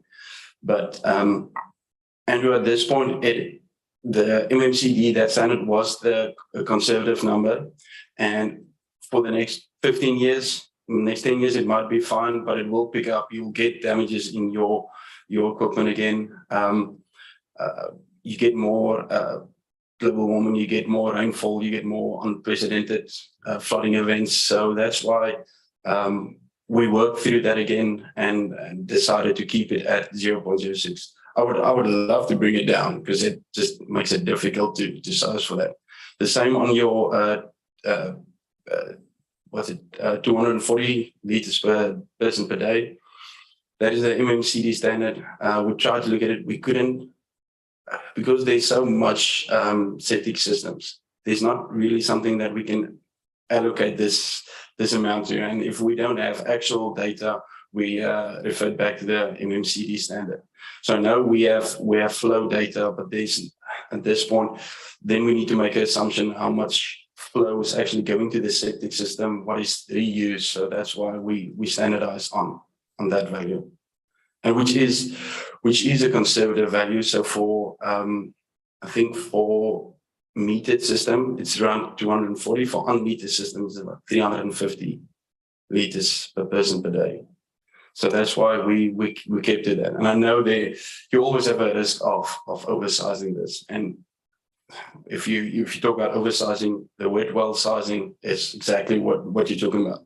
So if we get a flow of 40 liters a second, or we get a flow of 2.5 liters a second, we need to house that in our wet well, in our pump station. So if we pump out at a constant rate. So if you pump out 10 liters a second out of this pump station, it means you have a retention time of the flow in your pump station. So if you only getting an inflow of 2 liters a second and you're pumping out 10, you drain that wet well very quickly. But if you get a larger flow, that's continuous flow, then you keep moving the sewage in the pump station. The reason for this being an issue is the longer flow sewage stands still in a pump station, it turns anaerobic, it gets smelly. So you need to make sure of the sizing of this so you can keep the flow moving all the time. Once again, thinking about your 0.75 meters per second, thinking about your pumps can only start 10 times an hour, roughly, depending on what type of pump it is. So these are some of the factors that we have to take into account when we look at how are we going to face this, how are we going to approach this. Sorry, Jim? Yeah, I just probably missed it, but so what is the overall system design window in terms of years? Is it a 50-year design for the in-ground works, or is it 40-year? So what population are we looking at in this overall design? In the overall, we worked on 2070 figure. 2070? Thank you. And we'll come back to that section when we go through the phasing now. All right. Can I ask a question that might be just tangential a little bit, but the one thing that comes to my mind when we look at those 2070 populations is, do we have the water to support that population base? And I'm wondering if this has been cross-correlated with master water planning to say that if we don't have the water, we won't have that population, and therefore we don't have to design for this. So, David, can I? Derek or Vince? Mark?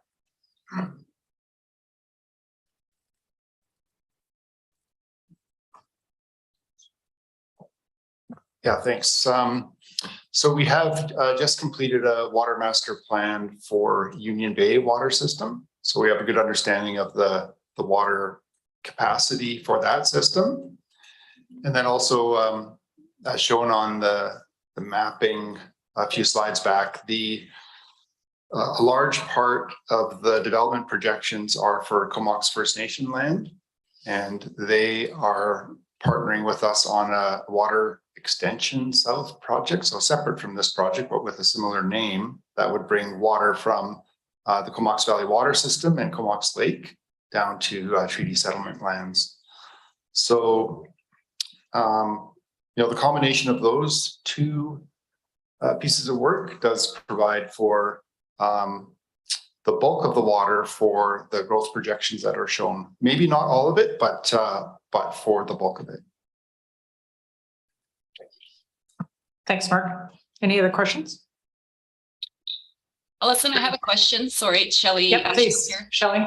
I just had a quick question in regards to the designing that we're looking at is to 2070. And there's the phasing, the phase 1 and the phase 2, but I'm just wondering what the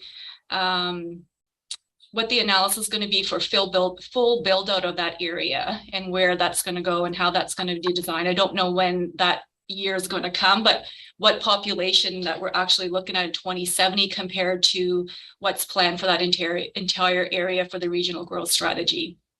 And then what's going to happen beyond 27 and how that's going to be taken care of. Because I believe my understanding is that the development of the treaty lands could potentially be the size of the town of Comox population, so quite a bit larger. So I'm just wondering what's going to happen beyond 2070 and where that sewage is going to go and flow.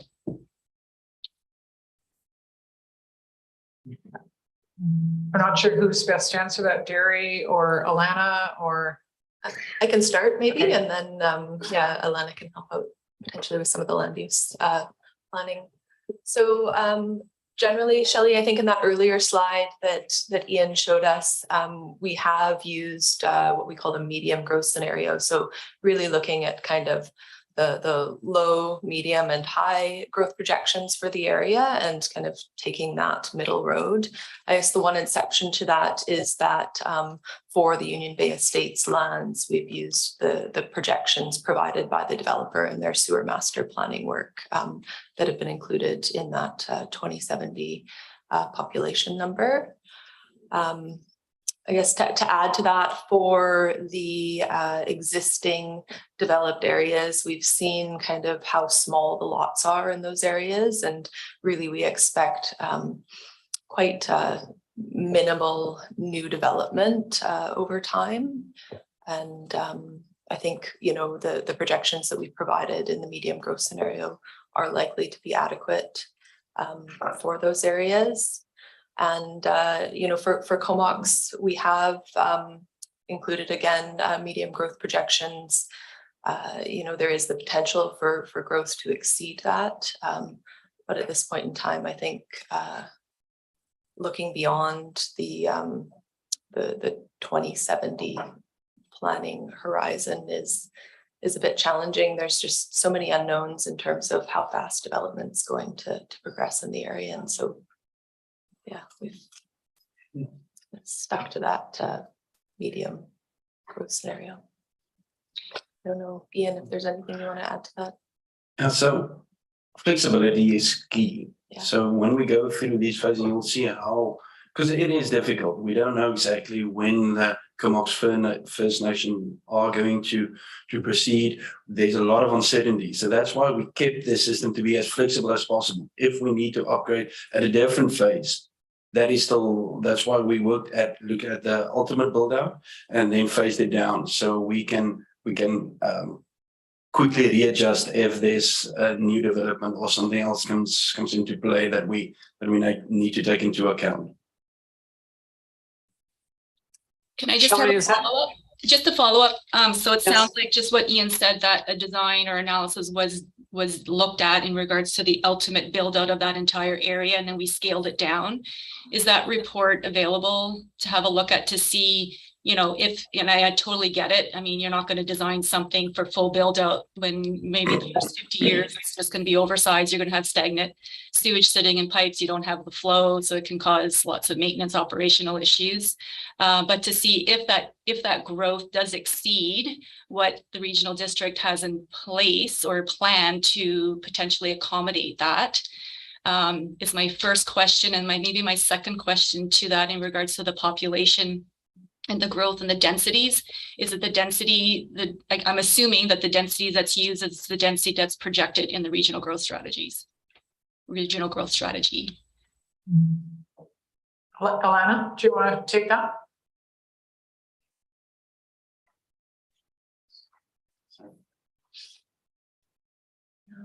Hi, everyone. My name is Alana Mullally. I'm the General Manager of Planning and Development here at the CRD, working closely with Daria and Vince and Mark and Allison and Michael. Shelley, thanks for the question. I think a couple of things I would just want to identify for the group. The regional growth strategy, that's a regional planning, both a bylaw and a document, and that plans for a 20-year planning horizon.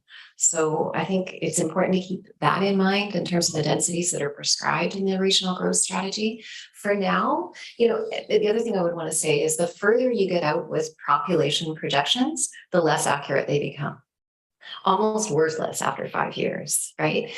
So I think the point that I would just want to make is that planning for population and projection, as Derry has said, so many variables, and at this point, looking at a medium growth scenario seems very reasonable within the context of a 70-year piece of infrastructure. On the regional growth strategy side, I would say that, as a regional plan, it's really, it sounds very obvious, but it takes a lot of work and thought. So I'm glad you're raising it at this table, but continually reflecting on infrastructure planning and land use planning and making sure that we're iterative on both and being mindful of both as we go. So to Shelley's point, of course, as Daria and the others have flagged, really difficult to have empty pipes that will be functional.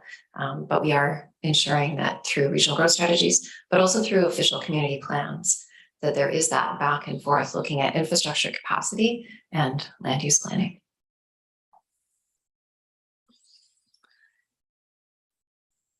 I'm assuming too, you can forecast build out, just because you referred to that, Shelley, you can forecast build out under current, land use regulations and land uses proposed in the RGS.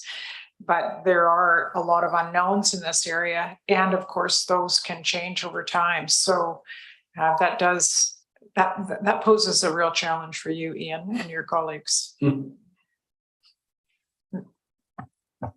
So I'll just maybe add, Melanie, from the Ministry of Environment, that the liquid waste management planning process is also intended to be reevaluated over time, and that we review them every 5 years. So we often see it planning a 20-year design horizon and the planning of it, knowing that we'll be going back to it, looking and then maybe addressing some of the, are we seeing the I&I we predicted, what's going on, and being able to kind of refine. And that again, and hopefully we see an iterative process where it feeds into regional growth strategies and the official community plans and water use, and these things all come together through these reviews.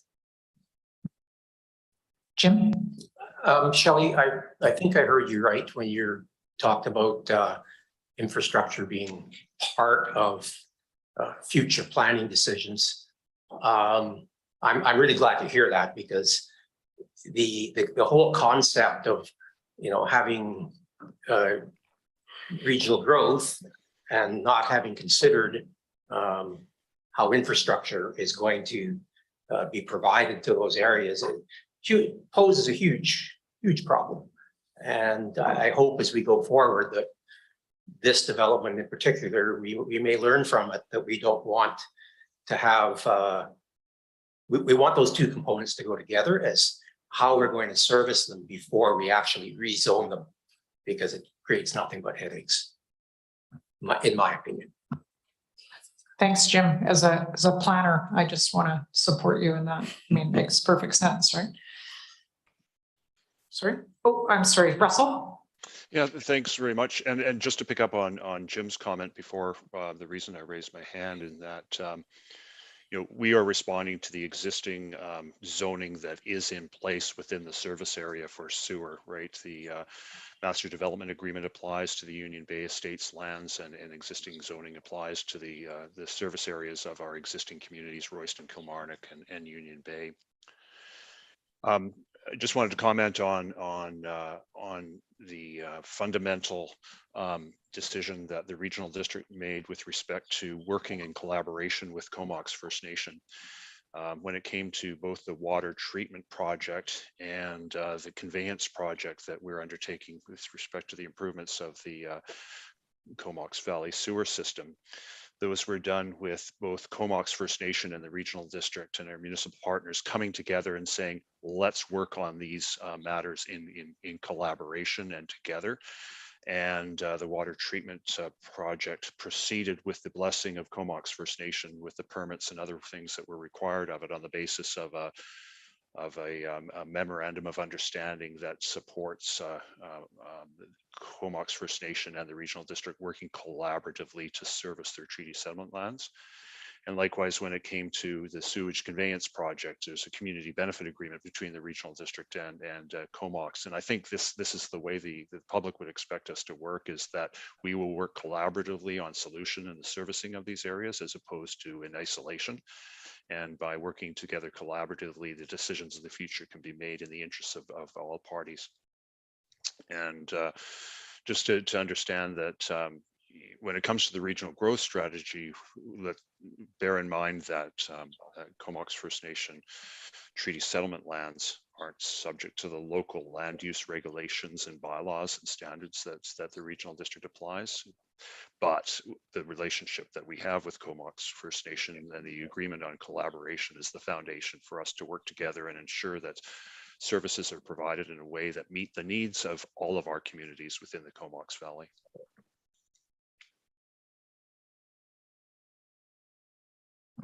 Thanks, Russell. Any other questions? Yes. You might come to this later or something, I don't know, but in terms of the existing zoning that was talked about, I'm just wondering how, future zoning could change with the connection of sewer, more opportunities for small local commercial. I know the Union Bay states in their website talk a lot about some commercial opportunities, and how are those per acre, per hectare, I guess, estimated to be a similar flow per household, or how does that compare maybe? And is that, I'm sure you did consider that, but just how does commercial versus residential affect water flows? Yeah, so thank you. Very good question. One of the reports previously dealt with that. So it makes a distinction between light commercial and heavy industrial.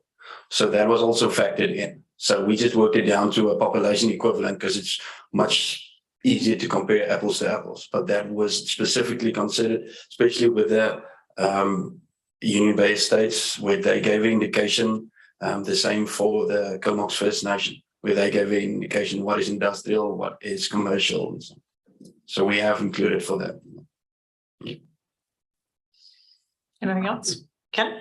Yeah, excuse me. I have a question, I guess, that I haven't heard explicitly mentioned before, and that's the whole concept of extreme weather events. It seems to me, looking at your data, that weather events have a very large impact on the flow. And after what happened in the Fraser Valley like this time last year, and the possibility of these extreme events, to what extent you can model that into your system. Just out of interest, I did look at rainfall records out of the airport, and it's twice in the last 75 years we've had more than 4 inches of rain in a day. And how on earth do you model those sorts of things, particularly with this total instability in our climate? Yeah, thanks for that, Ken. The biggest challenge that the CVRD have is they have a dual system. Sewage and stormwater should be separate. So they challenge on this side. Our challenge shouldn't be to accommodate for that. So that's why we don't take that. We take a portion of that into account, which you will see on that flow prediction. It's actually a large flow, because it's about, if you look at the sewage, the expected sewage per person is about 3 times that if you work in the peaks with all of that we might need to make provision for. But the idea is for that to be separate from on the stormwater side to make sure that these flash floods, these high rainfall are channeled away and do not infiltrate into our system. And like Andrew mentioned, luckily, this will be a new system. So our inflow and infiltration, our damaged manholes, these sort of things is a lot less because it's will be a brand new system, at least for the next 20 years.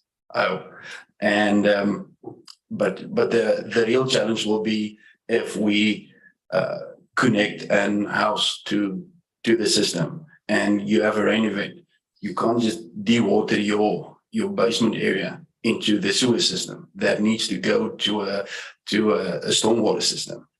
So that is the sort of challenge. So that's why the idea and the goal is to keep this separate from our wastewater. And as Jim would know, you were also involved in wastewater treatment.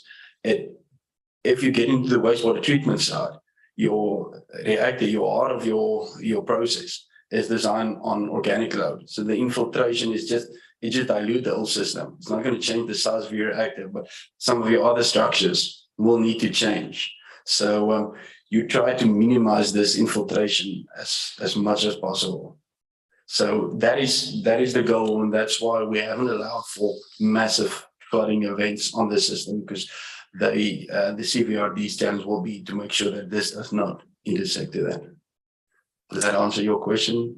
Yeah, thanks, Ian. Maybe I can just encourage you to push on here, and we'll come back to questions just so that we can make sure we can get through all three parts of this day. All right, thanks, Alison. I'm sorry. No, they're all good questions. We just have to balance the finite time that we have together today. All right. So if we're looking at the design constraints, we look at the velocities, we looked at the velocities in the pipes, we look at the wet well sizing to ensure odor control. Then physical constraints like our pump station.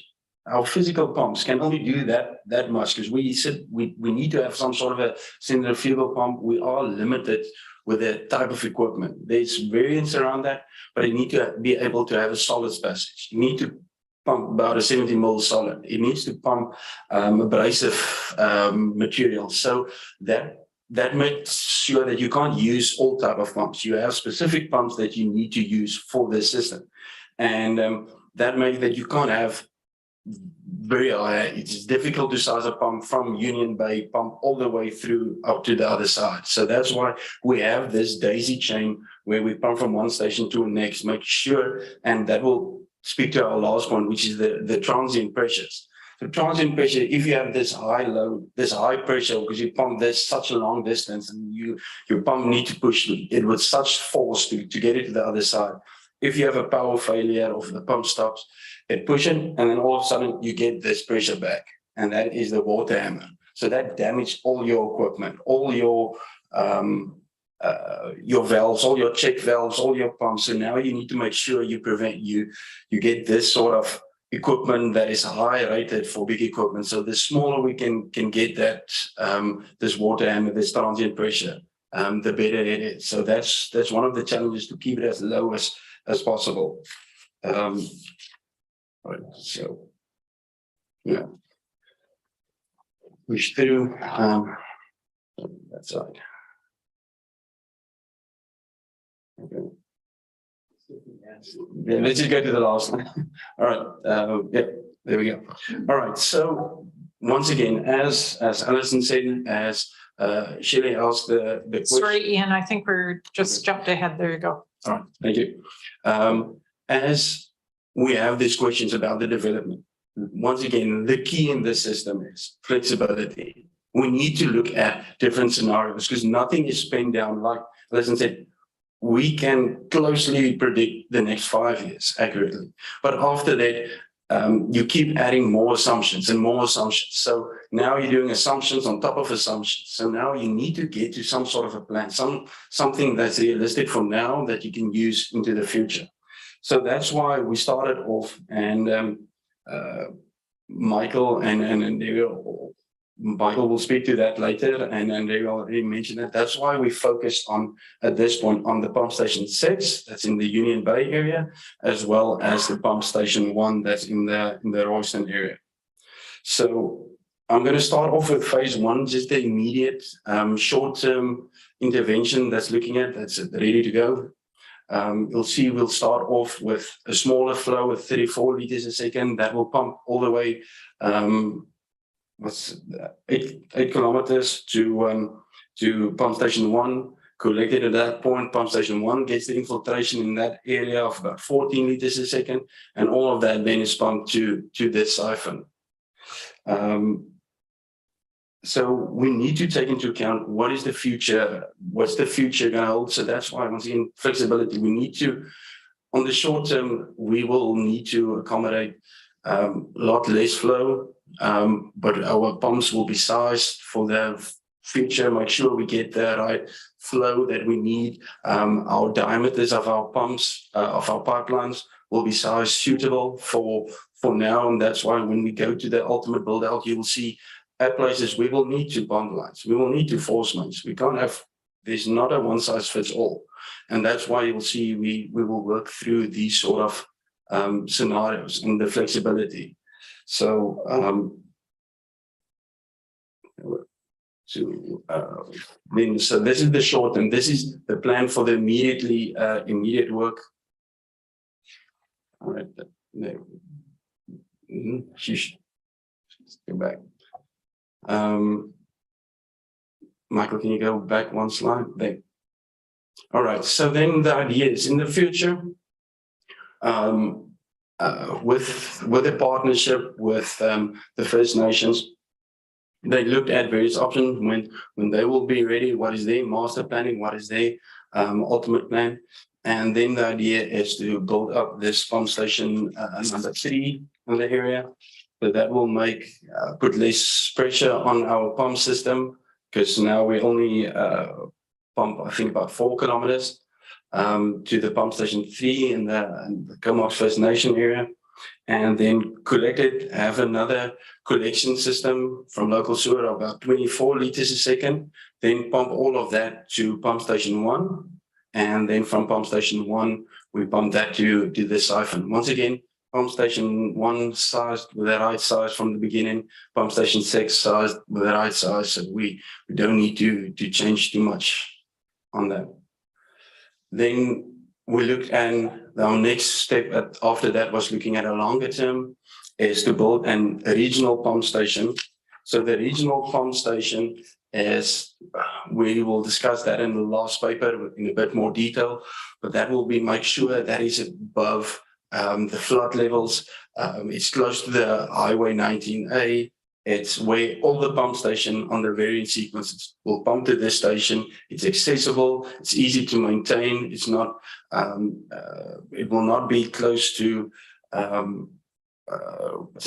sea level. It will be, like I said, accessible. And then as more areas are developed, it will pump to this pump station, the regional pump station, and then we'll pump to the siphon.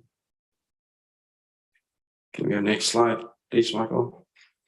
All right, this is then the ultimate build out. How it's look. Once again, you will see, like Alison said previously, it's so difficult to say exactly when this will happen. That's why there's no exact dates. We have the short term that we know is going to happen, hopefully after this process.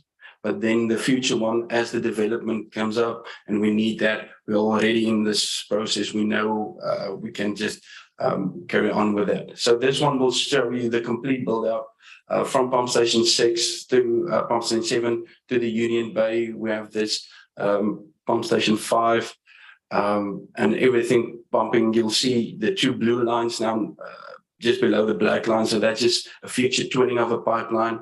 So when we get to that point, that we can just add another pipeline to this, and we will discuss the force main after this, but we will make provisions for that already on the short term. Every time we need to cross a road, leave provision for this new pipeline. then in the future that we don't have to dig up your roads again. That we can just have the culvert there, can just push the pipe through. A big question that we had previously is, why don't we just build both pipelines at this point? So we workshop that. One of the big reasons for that is, when are we actually going to use that pipeline? Now we're putting the current tax base need to pay for infrastructure that they might not use for the next 30 years. So that's why we felt it's more important to make provision for that and not physically do that, because you can have infrastructure, you can have a 500 diameter pipe laying the ground for the next 30 years without using it. So it will make more sense to make sure you have provision, you have space for that, it's easy accessible, you can save as much as you can on the construction when you get to that point. Thanks, Ian. We have a question from Shelley. Great, thank you. Yeah, this is great, Ian. This is kind of exactly what I was looking at. The ultimate build out you have here, this would be beyond the 2070? At this point, this is for the 2070.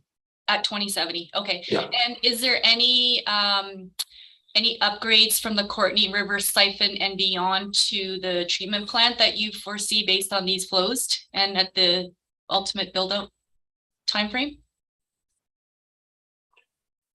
I can't remember, Derry. We'll just have to check that, but you'll see a large portion of that flow is allowed for City of Courtney itself into that. For the short term and medium term, there are enough provision for it, but it will have to be upgraded eventually, if I recall, Derry.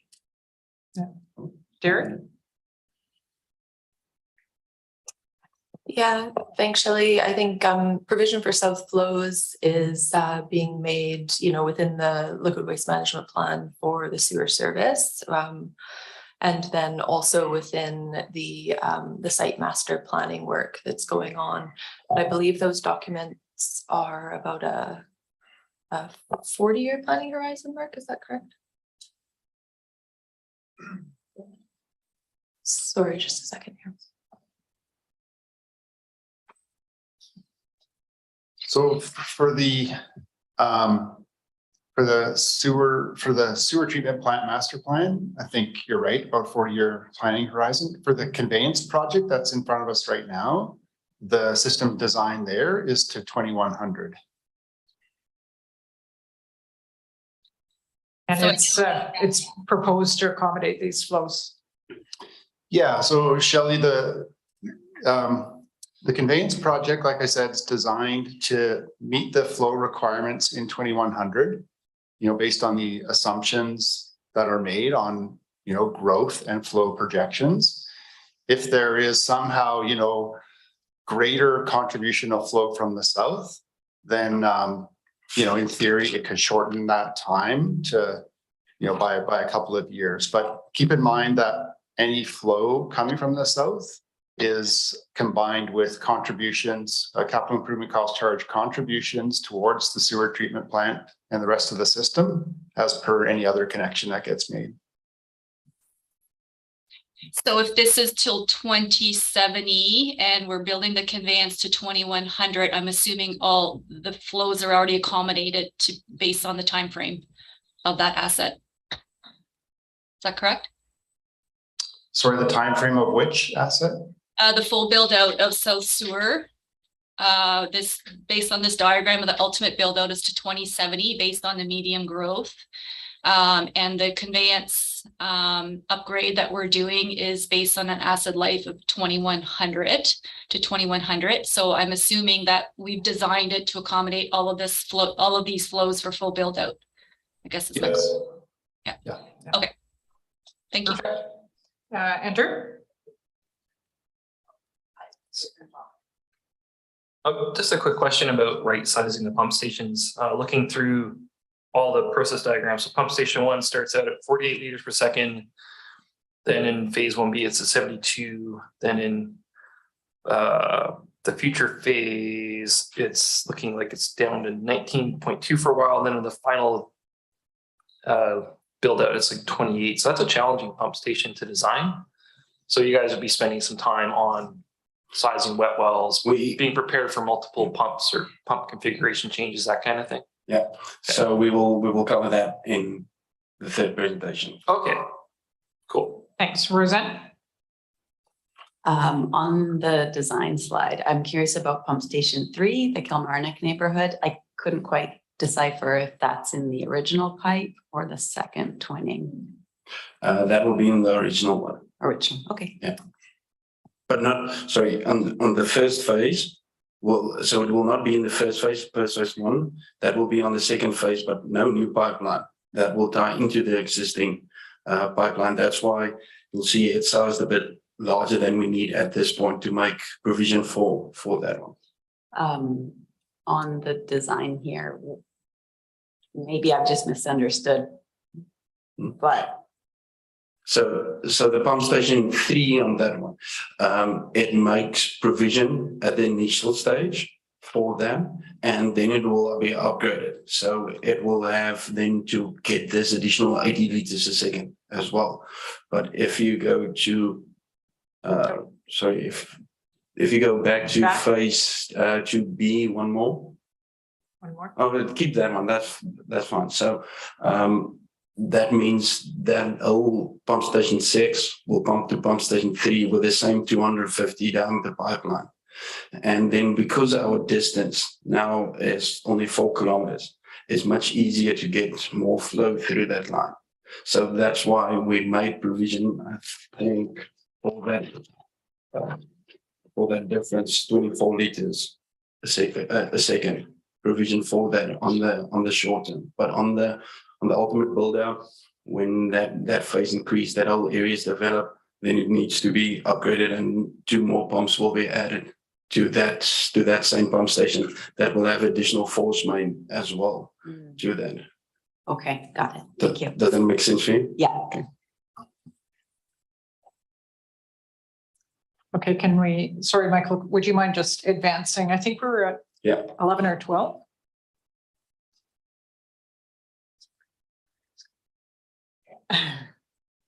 All right, yeah, that's Michael is the ultimate multitasker. I feel free. Thanks, Michael. All right, so this phase 1 catchment, we will discuss this in a bit more detail on the next slide. So I just want to make sure this is the area. So it is the Royston area. That's where pump station 1 sits, and then in the Union Bay area where pump station 6 sits. We will go in a bit more detail on the collection. 12. Right. Yeah, we're just going back. There we go. Right. So we looked at the force main at this point. For the short term, we divided that in 2 force mains. So we have the south Royston force main, and that is now all the way from pump station 6 running up, and that follows the Highway 19A as much as possible. Because it has the shoulder, it has the space to do it. It can accommodate the traffic. So we are looking. That was our first approach. With this value engineering, we're looking at cost saving options. Just sometimes we can use a BC hydro line. We can use the servitude or the Department of Transport use the servitude. So we're looking at different options, and this was the conservative approach. It's a workable approach. Like I said, we are looking at some more cost saving options. Starting at somewhere at Jones Street in Union Bay, following the highway to Royston Road. Making sure we miss, because what makes it challenging is you have so much services. So that's why we need to cross the road, make sure we're on the side. We need to stay away from gas mains, from hydro poles. We need to stay, we have challenges like the Trent River crossing. There's all these sort of things that we take into account. And for this exercise, we went with a conservative approach. Make sure we need to replace the backfill of the material. Make sure we reinstate it to the right level that it was. So we looked at that. The pipeline that is proposed is an HDPE. DR17 pipe, so this is the material, so it gives you more flexibility. It's these days HDPE is easy to work with. And what's nice about currently, it is available in Canada, where PVC is a struggle at this point. Yes, Andrew. A question about routing. Was there ever a consideration for the Comox First Nation land going a different route? Because it doesn't necessarily all, like, you're not going to flow that all by gravity from the inland island highway down to the coast. And right now this plan, like, everything's in one force main, so you have lots of single points of failure. Was there ever a consideration to look at putting some of that land in a different catchment, getting routed into the existing system a different way? I'm looking at this map, like that would be like the southwest portion of the Comox First Nation land. Or is it all just, it's always going down to the coast? Like, that's all we really looked at. Yeah, so with the information that we have, we looked at everything just going down. That's the reason, one of the reasons why we looked at it as is they did this sort of exercise for the previous liquid waste management as well. And they found that that was the best approach for them at that point. Like I said, with the value engineering, we looked at, they are now looking at a different alignment, but not much different. It might just take the railroad type approach, but it was because it's such a difficult area to get it from pump station 6 all the way up. It will have to be a force main. It was difficult. We looked at pumping it to a high level, then gravitating down. So now you only have one force, but it was difficult to find enough land and enough aid to actually to do that. This one. Okay. Thank you. Any other questions? Thanks. Michael, can we just go to the almost the last slide? So that is the North Royston force main. So it's once again from pump station 1 all the way to the siphon, I think at 20th Street. We looked at alternatives within Comox, within Courtney, and there was just so many utilities. So we tried to find a way that we don't cross too many roads, so it'd be inconvenient the public too much. We looked at where all the services is that we have on record, and we got to an workable alignment. Like I said previously, we looked at future provision for this force main that will happen in the future as well. Every time we cross a road, leave a large enough culvert at once so we don't have to dig up the road in the future again for this project. When we cross the Trent River, that we make provision for the future. So every time we cross a road with the infrastructure, just make that provision that we have that for the future. So that take us into account. The construction will be limited, or our estimate was the construction to be limited to 1 lane on the highway, making sure everybody still has access. So when we cross line, it will be in increments, make sure everybody has access to their property and to around it, so we don't cut off the complete access at once, and we need to make the residents need to make different plans for that.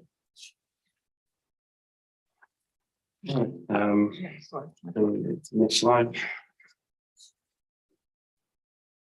All right, so the next slide, and once again, these are costs, and I know Ian already alluded to the cost and the comparison, and a lot of that will happen at the next meeting. This was just the idea to show you. This estimate is called a Class C estimate. So we typically have 3 levels of estimate. You have your Class D, C, B, and A. Your accuracy at a Class D cost estimate is about 40%. So it gives you a little bit of flexibility. Typically at the concept level, when you get more information, you work to a preliminary design to a Class C cost estimate that's plus minus 30% accuracy, and then from the detailed design, and then ultimately to tender to a Class AB 20 to 15%. The reason for this is it's so difficult at this point to accurately estimate. So you need to price for unknowns, you price for risks. It's at this point to say, what is the fuel going to cost in the next 10 years. How do you actually do this? We can't, at this point, we can't do it from a month-to-month basis. So, but the more information we have the geotechs, we have all the studies, and that is included in the engineering side. We got more information to make this very easy picture that we have, start clearing that up and getting certainties, getting actual surveys, getting actual geotech information. That helps us to refine this whole process. So that's why there's this large 30% contingencies extra for the plus minus of what will happen. So in the discussion paper, there's a bit of a more detailed breakdown of how we got to the cost. This is a few pages long in the full report, so it's broken down, but just to give an idea of cost that we are looking at. Thank you. One final slide. Oh, questions? So these costs exclude stakeholders like Comox First Nation, Union Bay Estates, right? These are costs, they're not Right. funding sources, No, right? this our actual cost at this one Yeah. for Yeah. the project. Yeah. Sure. When I was kind of reading the packages, there was a couple discussion papers, and one talked about force mains, one talked about pump stations and other systems and stuff. Is this 31,000? 1 million. Which, yeah, 31 million, is that for the, can you tell me exactly the whole project? I wasn't totally clear based on. Sorry, that include that is just for the force main. Nope, So we that's will what I thought. after a year we will do the collection system, look at that, and then look at the pump station itself and how the costs look in that portion. Thanks. So this is the big pipe in the highway. Yeah. Okay. This is just the big one. That's like non-engineering talk, right? But not for the ultimate build out, just from now.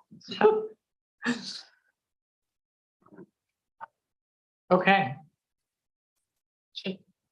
Shall we move on then to discussion paper 2? Oh, sorry. I just have a couple slides. Oh, sorry. Yeah, just following up on some of the points that Ian made around the phasing of the project. So as we've heard, due to the scale and design constraints, the project is going to need to be phased. And the kind of historic core of Union Bay and Royston are being proposed as phase 1A. In addition to the technical considerations, which Ian has reviewed, and Michael's also going to speak to some of those in his next presentation coming up on collection system design. But these areas were also selected because they were identified as having the most urgent environmental need based on the information we heard earlier around kind of older septic systems, many properties without records, as well as the smallest lots. However, we saw the phase 1A kind of conveyance system is sized for kind of the whole Royston catchment, as well as Union Bay. We have kind of taken a little bit of a different approach than looking at this in trying to really maximize the grant funding that has been available for the project. So I think we talked last time about our application under the Investing in Canada Infrastructure Program, which does have a funding limit, which we made kind of the maximum allowed application for up to $27 million. And so really considering that and the goal of trying to keep the overall project costs as low as possible, so we can really maximize these potential grant dollars. We've selected kind of a smaller area in Royston to be considered as part of the first phase of the project. And so that's the area shown in green here between the highway and the water. And sorry, any questions on that? Yeah. So that's like a build out of the force main down to Union Bay, and then all the tentacles or piping to individual lots. Is that correct? That's right. Yeah. 1A, So the first phase of the project right now is envisioned to be, so the full force main from Union Bay to Courtney. The 2 pump stations that we just discussed, one in Union Bay and one in Royston, as well as kind of the collection system infrastructure for that historic core of Union Bay shown in green there on the bottom of the map, as well as the collection system infrastructure for a small area in Royston between the highway and the water there. Okay, thank you. Yes.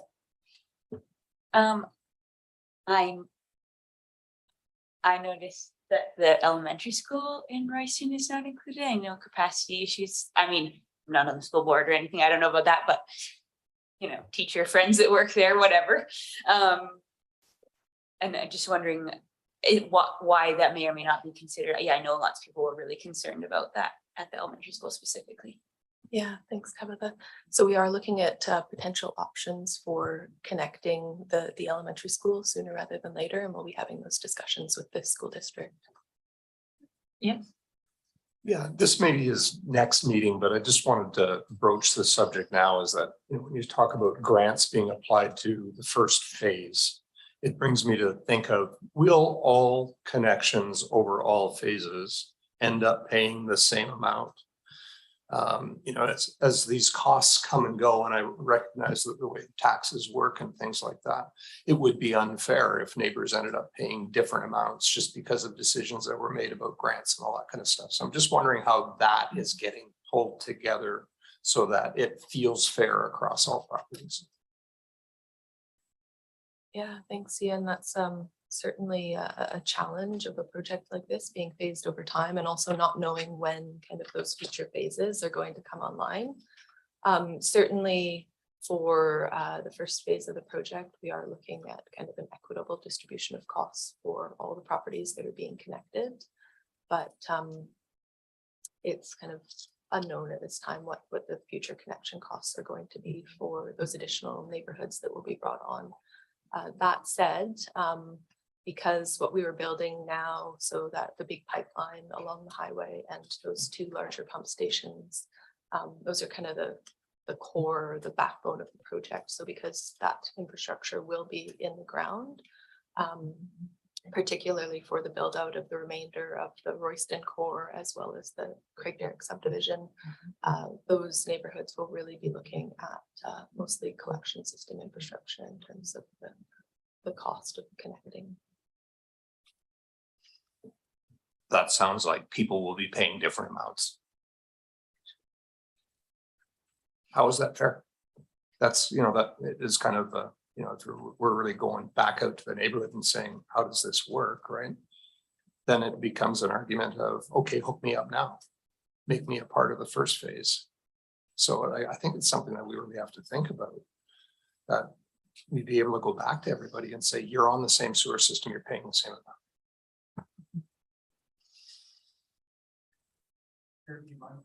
Yeah, for sure. And I just, I have a couple of people online too, or on Zoom. So when you're done, Mark, we'll No, go to them. I totally appreciate the comment and the question. I think, you know, like Gary said, like there's 2 main like high cost elements to the project. It's the collection system to bring all the wastewater to the pump stations, and then the force main and pump stations. And like Gary said, the first phase of the project will implement the force main and pump stations.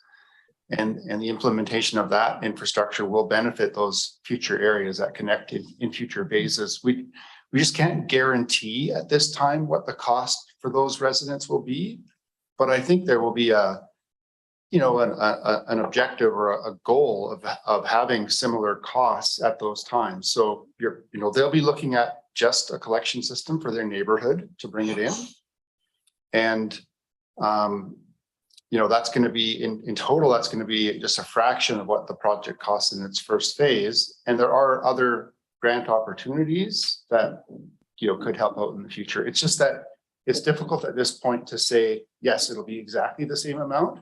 But, you know, we understand there's an affordability threshold within the community. They will have a say in this decision of whether they come onto the system or not. And, you know, I would suggest that it's going to have to be affordable at that time.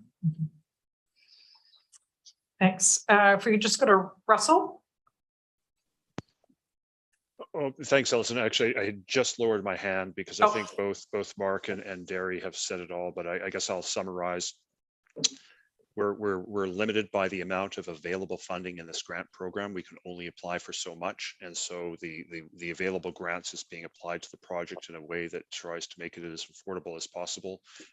All residents will benefit from the conveyance line and pump stations that are put in place. It's the collection systems that they will have to fund in the future. And we will definitely uncover every single rock that may be available to look at what the options are available for them, whether it's a portion of community works funds or other grant opportunities to try and make it as fair and affordable for subsequent phases. Thanks. And I have Ian on Zoom. Yeah, hi. Director of Operations for the school district. And I know in our terms of reference for the PAC, we talk about declaring whether our interests are particular, and certainly I am here representing the school district. And so the interests that I am most keen to see fulfilled are ours. And the person who has spoken earlier saying that making comment around our system being at capacity, and that's correct. Royston Elementary is a fairly small elementary school. At present, it's about 50% over capacity with kids. And our septic system there that we have, our own little treatment plant, we have, in essence, we do an annual test of it as we add space, and we're only allowed to go up to 315 students. And we're hovering in and around 300. And at that point, our system can't take any more flow. So we certainly want to be in on the early phases, and I do appreciate that the commission and the regional district has had conversations with us. So we're certainly looking to see how early we can be connected into any system, and also acknowledge as a fairly large user in the area that we would likely have a larger tithe to connect. So that's I know that it's really, really important for the school district, even though we are across the road from those houses that are closer to the water and considered the higher risk. Thanks, Ian. Jim? Yeah, I heard the words fair and equitable be used somewhere. So I just did some very rough calculations, and the existing residents make up about 20% of the conveyance of the new system, the force main and the pump stations. The other 80% is attributed to new development. So I would certainly hope that the existing residents are only looking at 20% of the overall costs, being as why would the existing residents be asked to pay for the other 80% of the costs? Particularly, it's a very unusual circumstance. Normal growth is 0.5% or somewhere around there. While we're not talking 0.5% here, we're way over the top on that one. So I really hope when you find a creative way to crunch the numbers that that be taken into consideration, along with the fact of the amenity that was originally supposed to be provided to us, and grants, which are really the citizens' grants, not the developers' grants. We're the ones that pay the tax dollars, and it's really giving us back our own tax dollars. Everybody thinks, oh, grants, that's great. Well, we all put that money in the government to start with. So let's not forget that. I just wanted to make that comment about being equitable. It's totally unequitable in my mind to ask 20% of the population that are going to use the system to pay for 100% of the system, or anything much more than the population equivalent of what those people are going to be. And then if you use that number without taking into consideration the grants and the some amenity as well, I think it'll be quite affordable for the residents of the area. Derry, and then to Ian. Yeah, no, thank you, Jim. We are going to be getting into kind of those numbers at the next meeting, but certainly it is not the intention of the project to have residents subsidized development. Ian? I don't want to belabor this, but I think as we think about the funds coming in, and that's what we're not talking about now, right, is that there is partners, which would be government grants, Union Bay Estates, Co-ops, First Nations, which will be providing funds to a project. If those funds are allocated towards common infrastructure, and I think we have to be careful with that. The force main certainly is that, but pump stations that go into catchment areas are also going to be common infrastructure because they have to keep it moving, if you will, right? If we can show that the funds from partners go towards common infrastructures, we've mitigated most of the issue, right? We still have catchment area design that may change costs, right? But catchment area design might be something we need to talk about too, because it will be somewhat contingent upon where we decide to place common infrastructure as to whether it's gravity fed or pumped or any of those kinds of things, right? So I just want us to think about that as we go into the next meeting, to saying, how do we apply partner funds in a way that's fair to everybody, regardless of phase? I just have a bit of a counterpoint on the fairness. Some neighborhoods will cost more to service than others just because of how they're laid out and what the density is. So the flip side of fairness is like person in neighborhood A where it's more affordable to service, there's person in area B where it's less affordable. Why is the person in that neighborhood A subsidizing the people in neighborhood B? So there's a balance that has to be struck there. And if you look at it through the lens of new development, the South Courtney development, which is like way outside the city, it costs a lot more to develop. So that increased the initial property cost to the first home buyer. So they paid for that extra infrastructure and how they paid for the house, but it's a different mechanism than if you own a house. So that fairness thing, that's going to be a key communications piece, because like you can't have every neighborhood cost the same. It's just physically impossible, because some neighborhoods are going to take more infrastructure, more conveyance infrastructure per house than others. So that's gonna have to be really clearly explained to people. Like someone in Royston, so my house is the same as my buddy in Union Bay, but I'm paying $5,000 more. You have to be able to explain that. It just comes down to the terms of the cost per house in each neighborhood is not going to be the same. You can't do that, because then you're ending up with Union Bay people subsidizing Royston people, and they're not going to find that fair either. So it's a tricky balance to strike for sure. Darren, will that be reflected in the collection costs, the individual area collection costs then? That may vary from one location to another. I think certainly Andrew's right. There is differing costs depending on the density of the development in those specific neighborhoods. That is part of the reason why we chose to service those higher density areas first, is because it is more cost effective on a kind of per property basis. Yeah. So just finally then, is when we start to see per house costs, will we see them by phase, so that we will see that phase 1A, you will pay mill rate X or whatever it is, however it gets paid out, and then phase 1B, what will you pay? So that we will actually see and be able to demonstrate to all homeowners what their specific costs were before they contribute their opinions to this. And Will we be in a position to do that?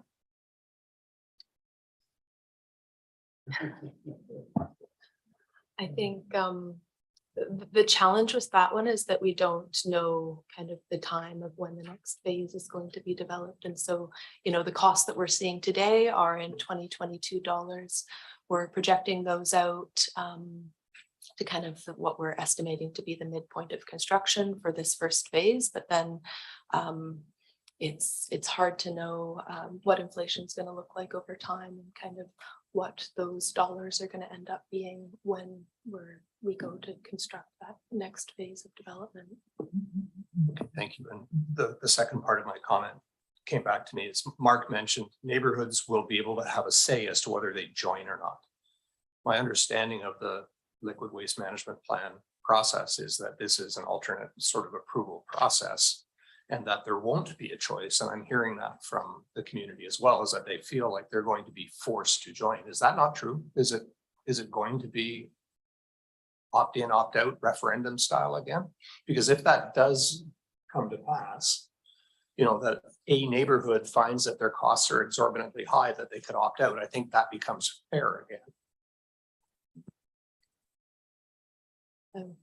I was gonna look to Melanie a little bit because we've been talking about this, but you know, it depends on I think what is included in the plan and the costs that are included in the plan that we're developing at this point in time, and if there's neighborhood costing that isn't included in the plan, then that will need to be done either through an amendment to the plan when that area is proposed to join the service, or as a potential alternate approval process or referendum. I don't know if there's anything you want to add. No, I think that's right. Like, it'll depend on how the plan is written. So how clear it is to the individual property owners on how much it's going to cost, and whether the plan says that they must connect, or what are the mechanisms for individual property owners to connect. So that should be outlined in the plan as well.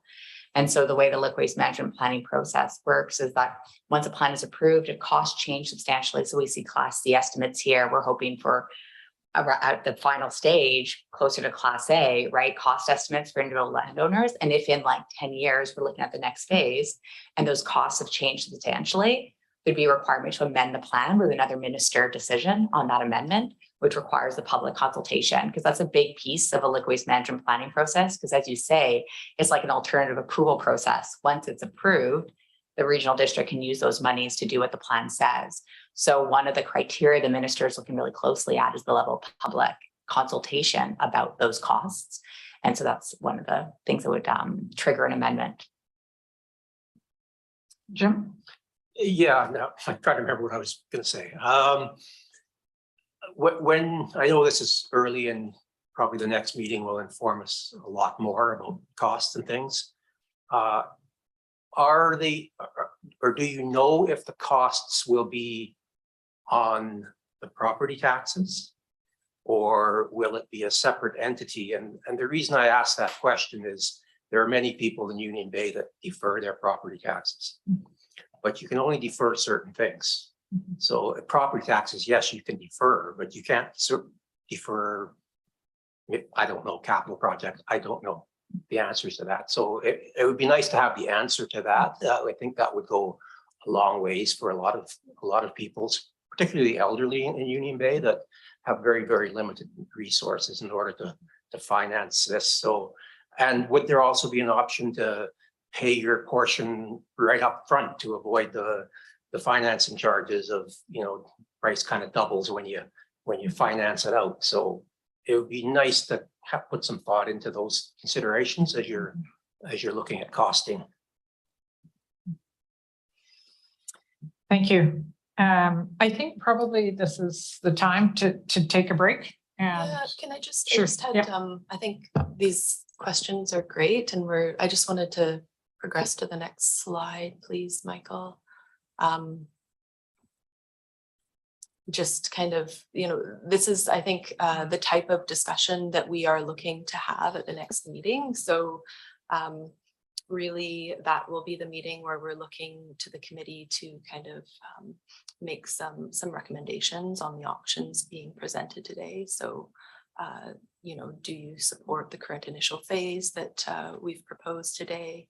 And then really looking at potential criteria for future phasing that we can build into the plan. So, you know, the potential for grant funding, if there's kind of an urgent environmental need that comes up, a property owner petition, other partnership opportunities. So really starting to think about those things leading into the next meeting, and yeah, helping us to kind of have those good discussions and make some decisions then.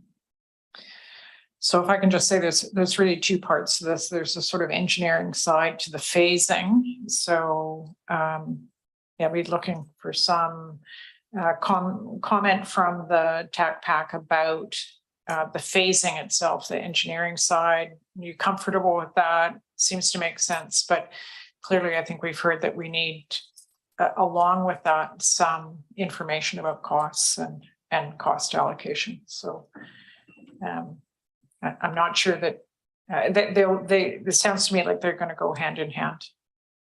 Brian? I think it's coming, you know, in the documents, it spells out roughly what it's gonna cost per meter, to connect up to the sub-sewer system. So we can deduce from that, roughly if you have a house that's, 100 feet back from the street, you can sort of go, oh, that's $1,500 per meter. And I'm gonna need it's part of the package. So I think we're getting to that. I believe this afternoon. Parts of it anyway, yeah. Yeah, so I think you're referring to the table, the property connection costs. That's yeah. right, yeah. So a lot of the dollars that we're talking about in terms of kind of the infrastructure dollars for the force main, the pump stations, the collection system, those are kind of providing infrastructure to the property line. So on top of kind of those costs, which we'll talk about in more detail around how they're distributed between existing residents, there will be additional costs for homeowners to connect their home to the property line. This really boils down to the common costs, which are going to be shared, and then the individual costs, what you're referring to. Okay, Jerry, anything else you want to say at this point? Lunchtime. That's right. Lunch will reconvene at 12:30. Thank you.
tight for time, so I'm going to push on.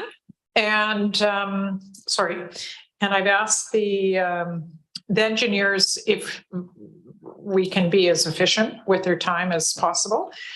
And so what I'd like to suggest is that they offer their presentations, and we'll try to, just so that they get through their information, we'll come back to questions at the end. We'll see how that works. I don't want to constrict the conversation and the questions because they're all good and it's all information that you need. But we'll just see if we can get them to give the information out first. Gary, do you have anything you want to say? No? So over to you. It's Michael that's going to present.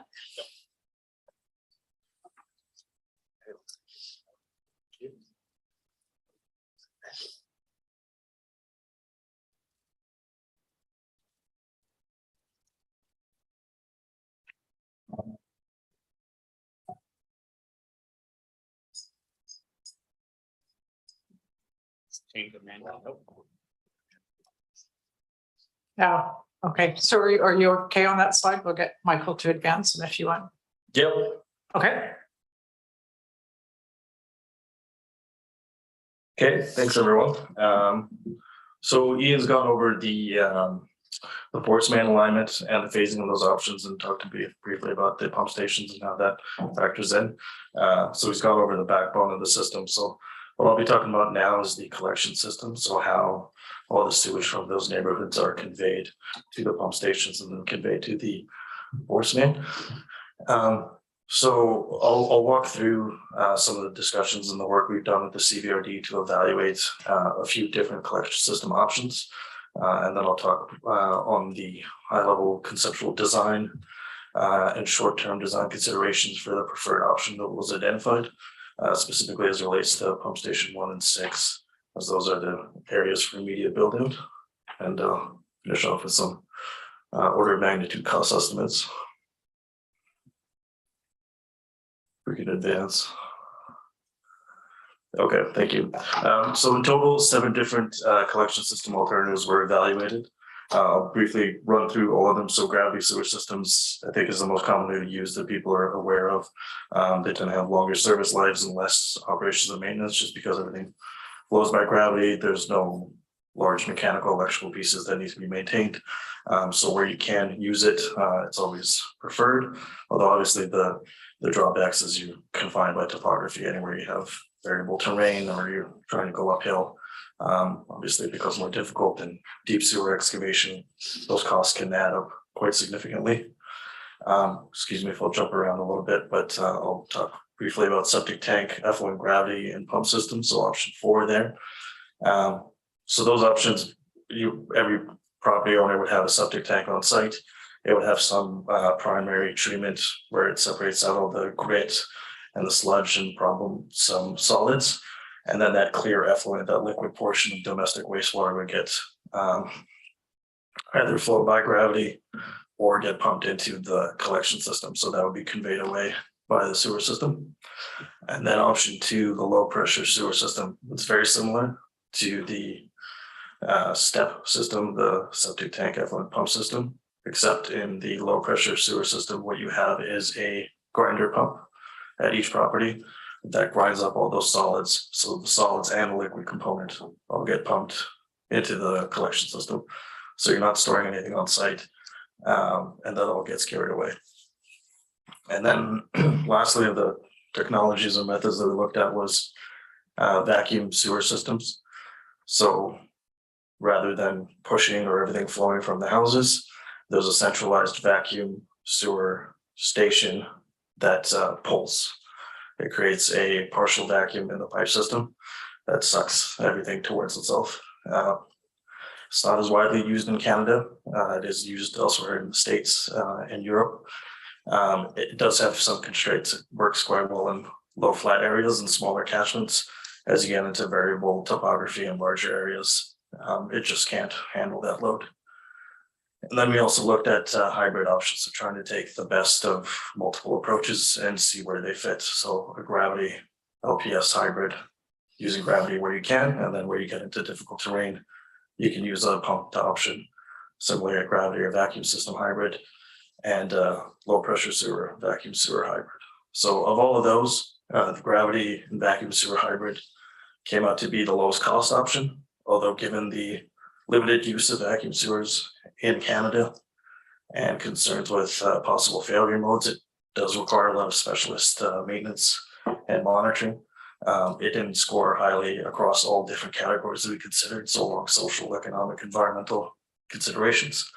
So what we found was that the gravity and low pressure system hybrid was ranked the highest overall. So that final score, you can see that tabulation on the side there. Yep. Can you just explain like the top option one more time? I know I read the thing like 4 times. I still didn't quite understand the differences. Maybe just what the combined gravity and low pressure system, how that would work. Yeah, absolutely. So I'll go the next 2 slides. I'll just talk on gravity. No, that's fine. I'll talk about gravity sewers and then the LPS, because I understand like that's might be new to some people. So I'll talk to that. So on the gravity system, as I mentioned, it's very commonly used where you can't take advantage of, you should. Typically built within road allowances. There's no major mechanical, electrical components to it on the private properties, and you convey solids and liquids. And as I said, low O&M, but potentially high upfront cost if you have to get into deep sewer excavations to meet those slopes that you have to get to convey the flows. Leakage and cost can also be a concern in areas with high water table, so like in Union Bay, because gravity systems have manholes spaced quite regularly and multiple joints. There's like areas where you might get that infiltration, especially in high groundwater conditions. Okay, so that's briefly on gravity sewer systems, and then on the LPS. So you can see from the diagram, so each house that's connected to a common low pressure sewer system main, and then each house would have a small pump that would chew up those solids. You'd have a small holding tank, so typically smaller than a septic tank. And that holding tank would then, the pump would pump the heating up solids and the liquids to the low pressure sewer system. So each time the grinders are activated, the entire contents of the holding tank get removed, and you don't need to pump out your solids separately. So with a smaller tank, you have fresher sewage, you have less odor issues.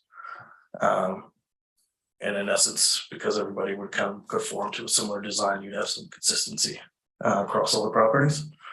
And the other reason it's attractive is because it's a pumped system in essence. You don't have to worry so much about topography.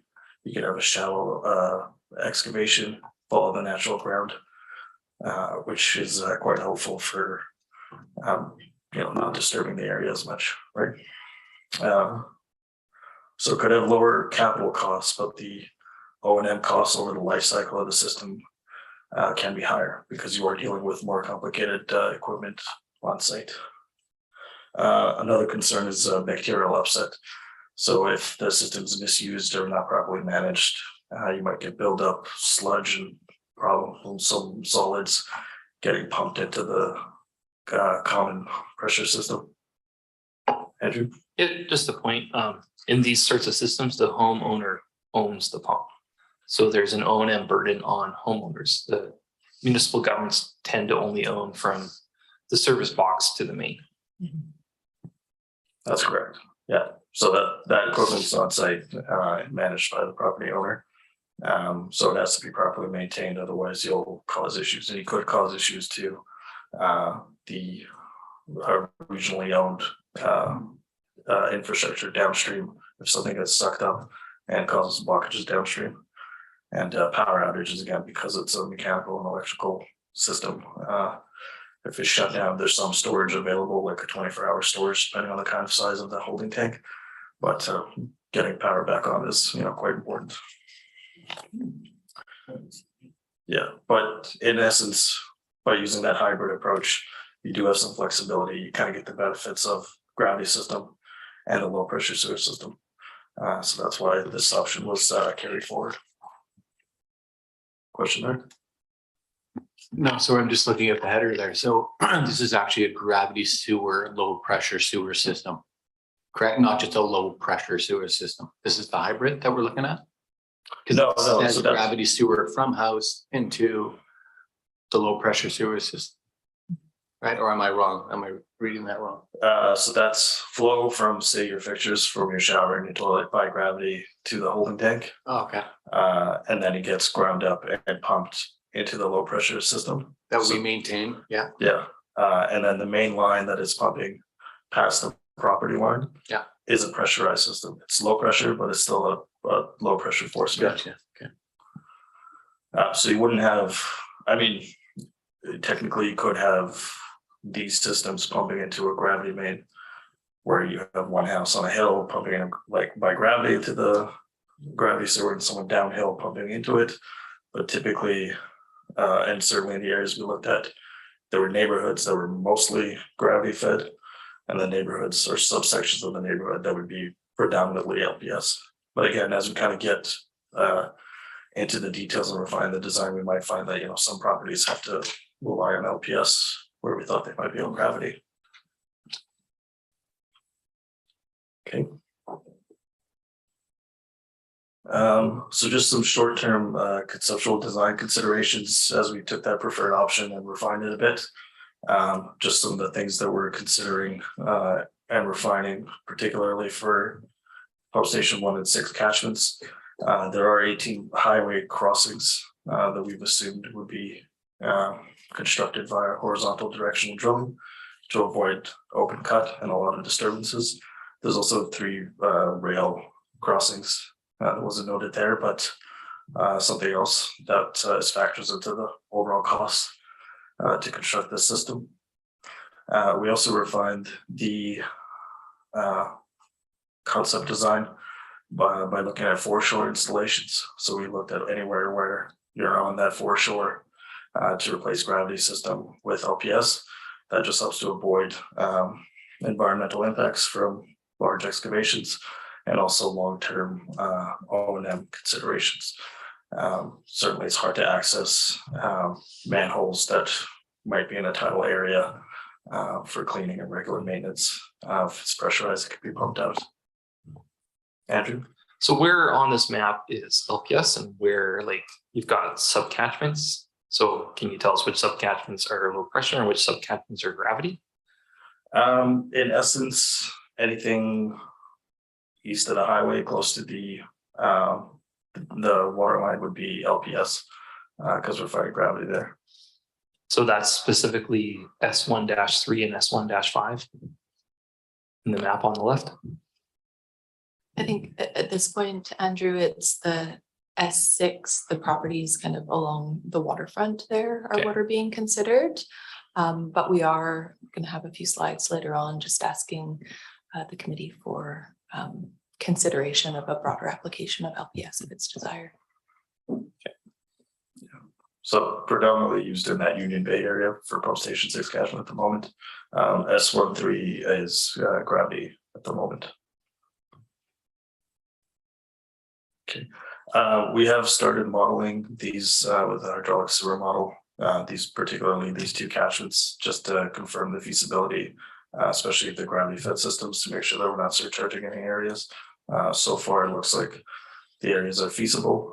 There are some refinements to be done to avoid deep sewer excavations and deep pipes, but in essence, it seems fairly feasible at this point as we kind of proceed along the design that will be refined.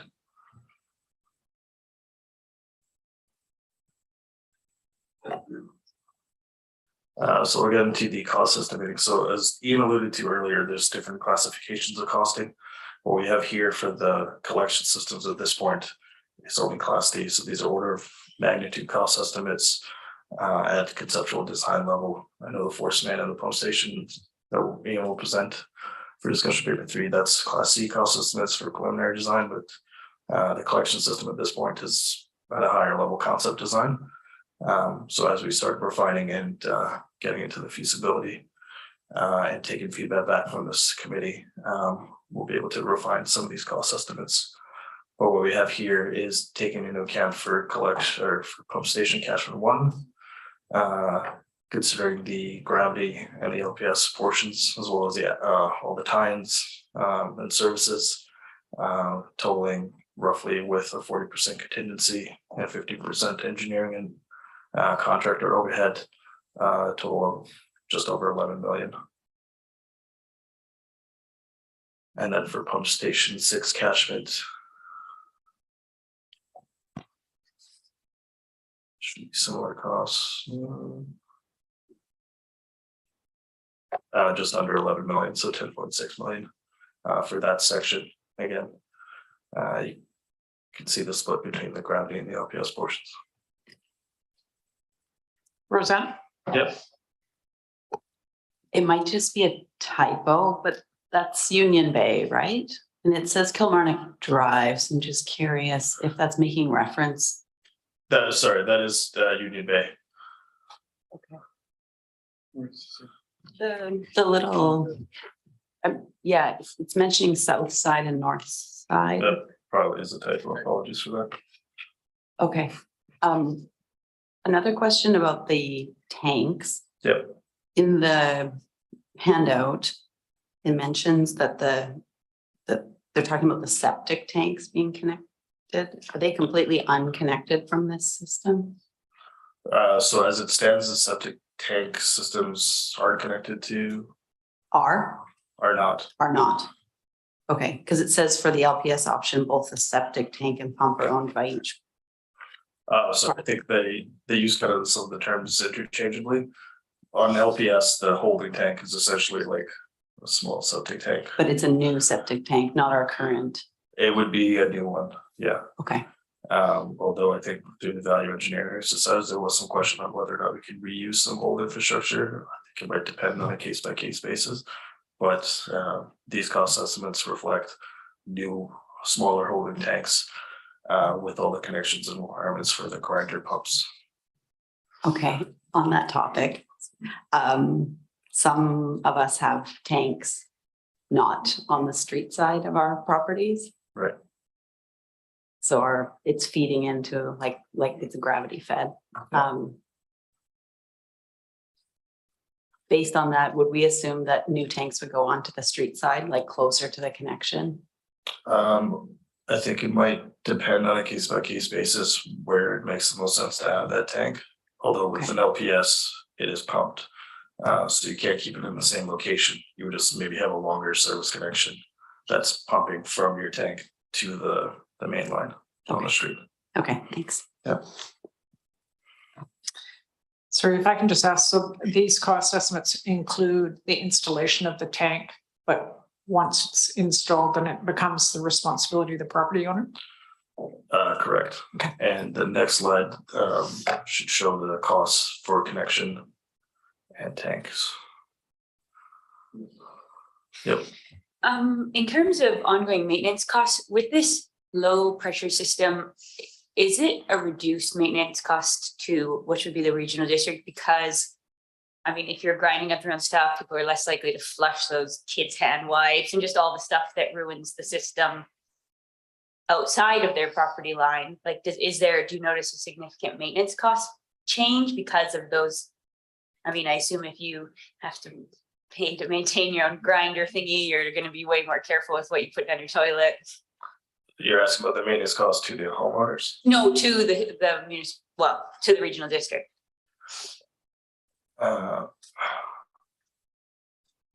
It would, assuming it's properly used and people aren't throwing their hand wipes down. Because one of the concerns is things causing blockages. Even those grinder pumps can't massacate everything that gets thrown at them. You would think that the maintenance costs would be lower. Certainly when you compare like the costs of like pumper trucks coming out and all that. Andrew? It's just a clarity thing. In future reporting, instead of like always referring to pump station 1 or pump station 6, I think everyone's doing what I'm doing. It's looking back and forth and trying to remind ourselves which pump station serves which community. If everything could be labeled with both the community or neighborhood and the pump station, that would make this way easier for everyone to understand. When you're going out to the public, that's also really going to clarify things, because like you guys are in this, you know which pump station is which community. None of us do. So it's been for me personally, it's been a bit of flipping back and forth. So it's just adding some labels would be great. Yeah, no apologies for that. That's Thanks, Andrew. a good point. We do spend a lot of time with our notes to this. Yeah, Ian? Just want to understand I guess the usability of the two chosen methods here. So if I put it in layman's terms, it says if I have a gravity fed system, I can take down the sign that says, please don't flush hopes and dreams down the toilet. But if I have an LPS system, we still have to have that sign. We have to be careful what we put into our system because there's a pump to go through. So what I'm really getting at here is one more usable than the other? I think regardless, it should just be poop and pee going down your toilet, right? I get that, but that's not true with people that have sewer systems, right? More stuff goes down. Yeah, that's fair. And it won't wreck anything other than it gets to the plant and it has to get screened out and it has to get dealt with there. Yeah. I'm not saying I'm going to put stuff down, but what I'm hearing is that one side of the street gets a better septic service than the other, or a sewer service than the other. I mean, considering a house on gravity, it would be flushing all of those materials down by the gravity through the service connection to the main line. And then that goes into the main sewer to be dealt with the regional district further down the line. If you're on the LPS system, it's flowing by gravity from, say, your toilet to the holding tank, and then getting ripped up and grinded and pumped out. So ideally less solids going into the regional system.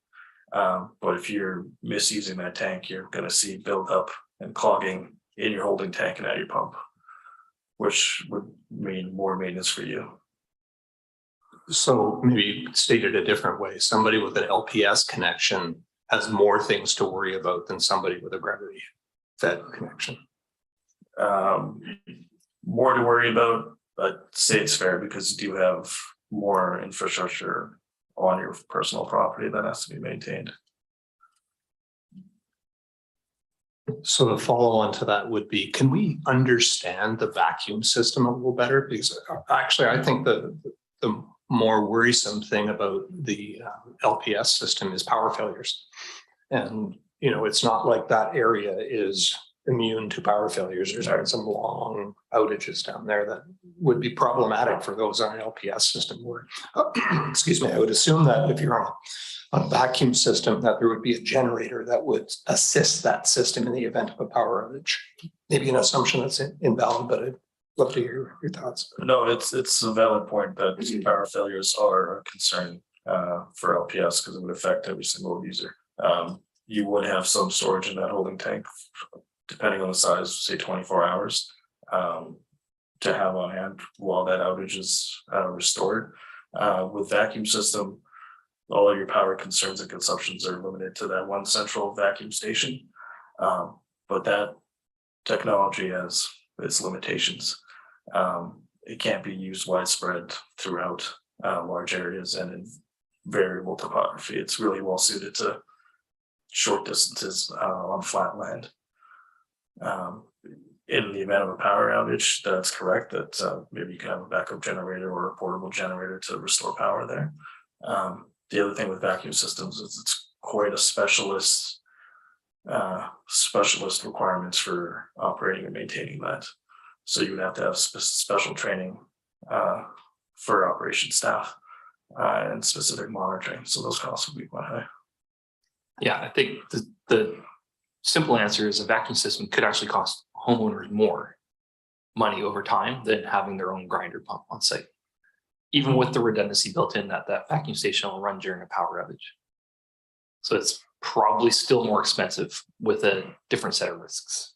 Yeah, and you might be dealing with more outages on a vacuum system because there's higher risks of failure. You might just not in a power outage if there's a blockage in the line that has to be cleared because that sewage can sit in the line for some time until it gets sucked through again. You might have homeowners dealing with outages just because, and it could be unpredictable. I would just add into that there are a number of communities that have chosen LPS as kind of their chosen technology when converting to sewer. And I think there are ways to kind of mitigate that risk during power outages. We've heard of, some people taking a mobile genset around to homes or a pumper truck to help kind of alleviate that pressure if the outage kind of exceeds that 24-hour window. So I think there's options there potentially. Oh, sorry, Jim. It would seem to me if you're gonna have an LPS system and you already have an existing septic tank, that it would make a ton of sense to put either your pump chamber in the septic tank or the pump itself in the septic tank, because then you have a huge amount of storage capacity.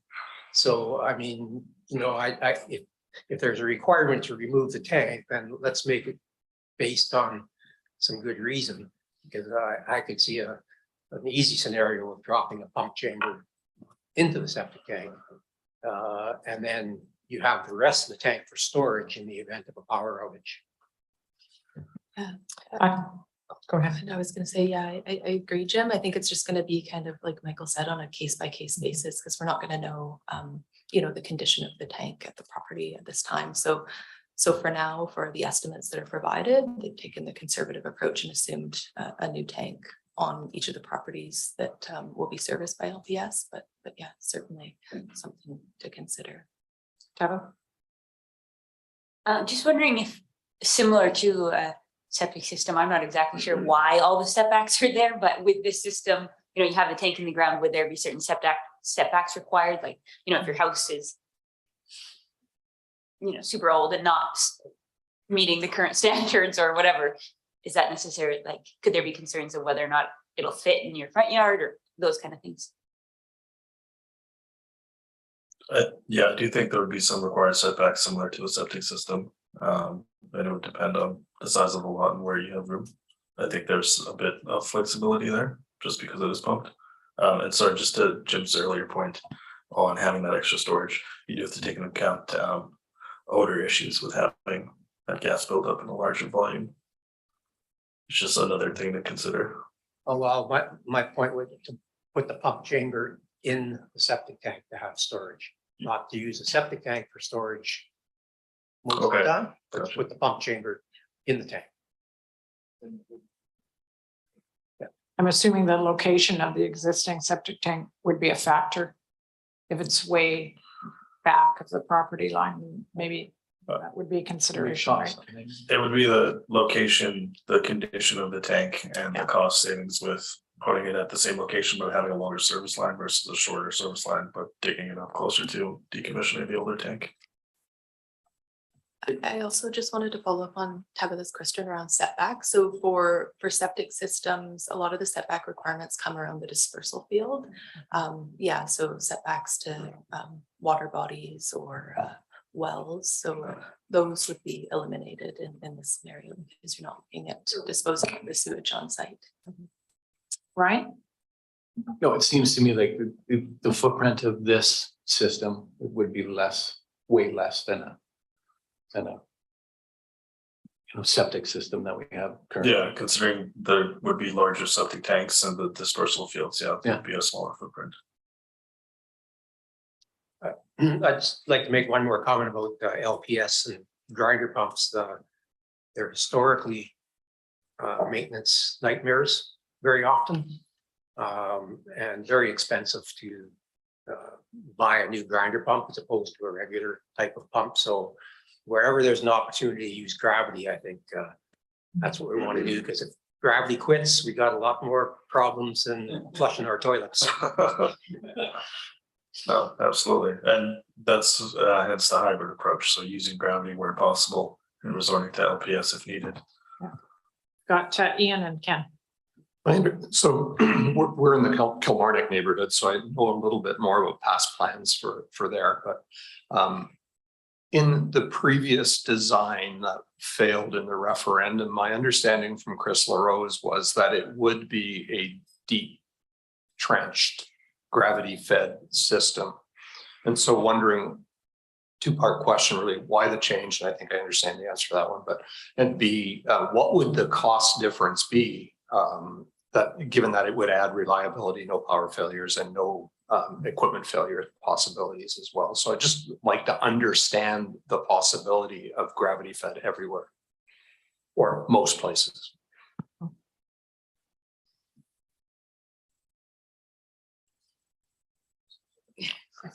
You might have a bit more background on that. Yes, so I think the approach that we're looking at right now is a primarily gravity fed system. The areas where we're looking to install low pressure sewer would be just those properties along the foreshore. And in order to service those properties by gravity, you would need to install a pipe along the foreshore. And I think just given the environmental disturbance and coastal flooding impacts, that was the idea. My understanding is different than that, and that in the previous iteration of this, the original plan was to have a gravity fed system along the foreshore, and then recognizing the difficulty of installing, maintaining, environmental risk, all those things, that the plan then changed to deep trenching along the road, such that the properties on the lower side of the road would still be able to gravity feed into that trench, which would eliminate power outages and grinder pumps.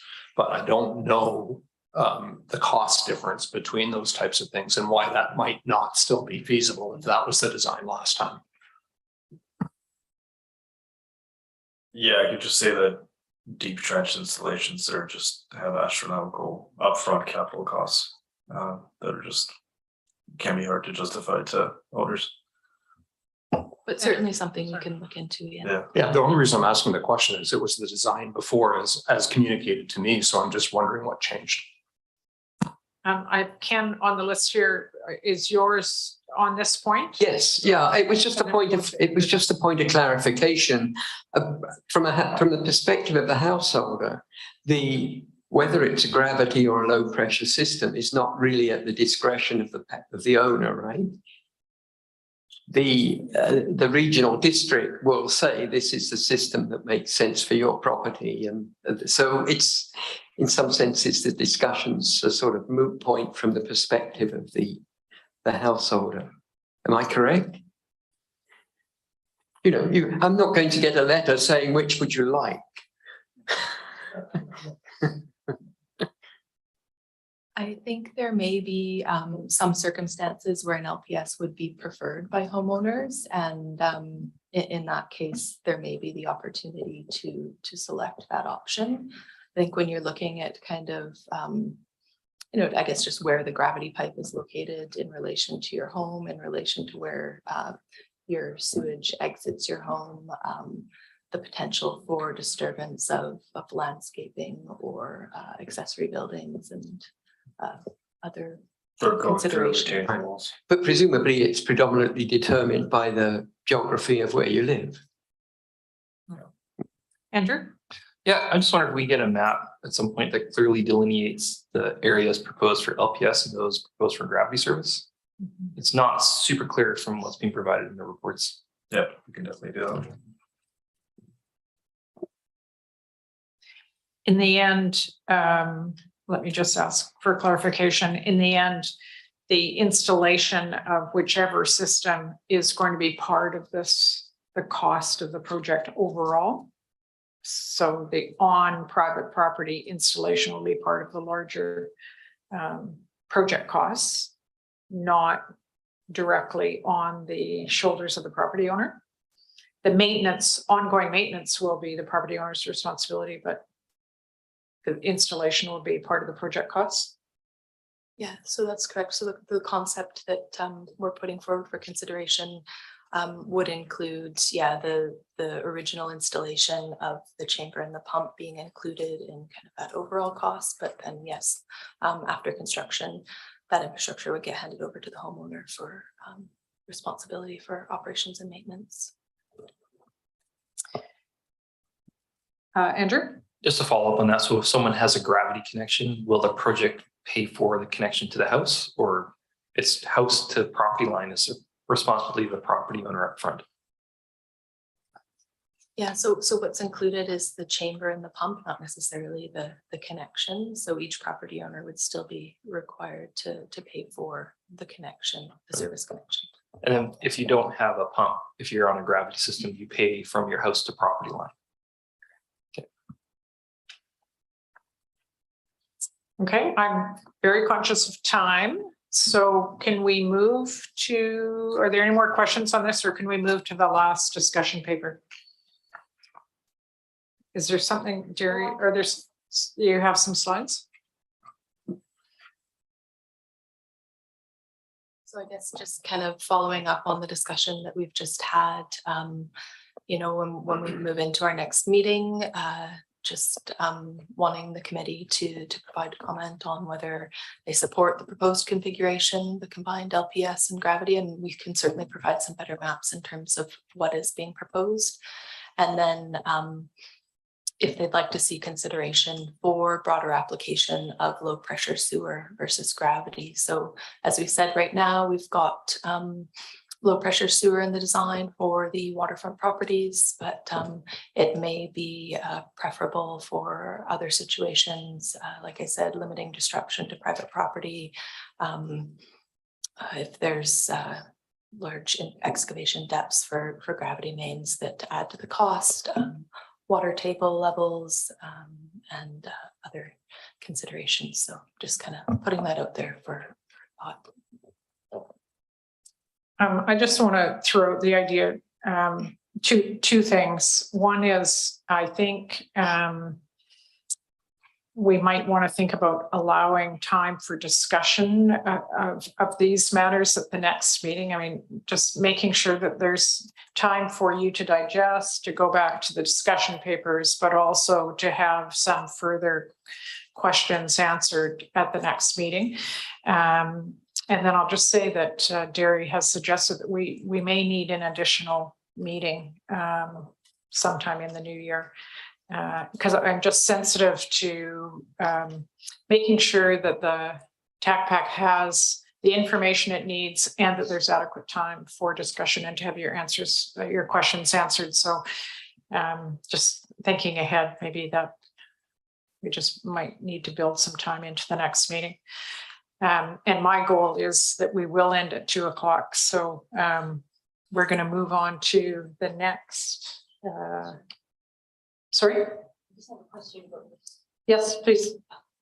Are we voting on this at the next meeting? Is that, just to clarify that, is that what once you can maybe provide the additional map or whatever? That's right, yeah. So so providing kind of consensus on support, I guess. At the next meeting. Yep. And like Allison said, if needed, possibly at a following meeting. I mean, I'm sensitive to, for those of us who are not engineers, this isn't our world. I'm sensitive to having enough time to digest this information and to consider it and have your questions answered and making sure that the members feel comfortable. But at the end of the day, yeah, we are hoping for some decisions, some direction, which will go to the Sewage Commission, right? So that's where we're trying to head to. Roseanne? The list there for the considerations, I noticed archaeology, but we haven't discussed that. Is that going to be a future discussion?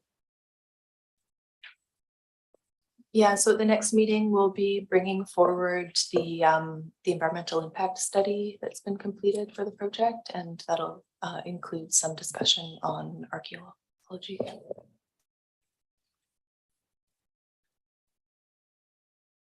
Oh, I'm sorry, Lindsay on Zoom. Thank you for your patience. Sorry, I just saw your hand. No trouble at all. Sorry, this is just with regards to the discussion of offsets from property line, et cetera, and like lived experience with gravity and low pressure sewer systems and versus gravity systems.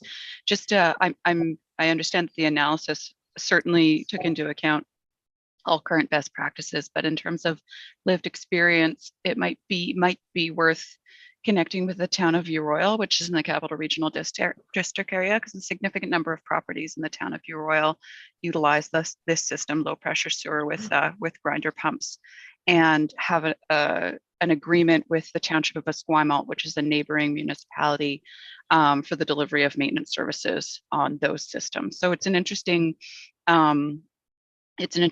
setup, and if there's interest in knowing more, it might be valuable to connect with folks in the town of Royal to chat with them about that.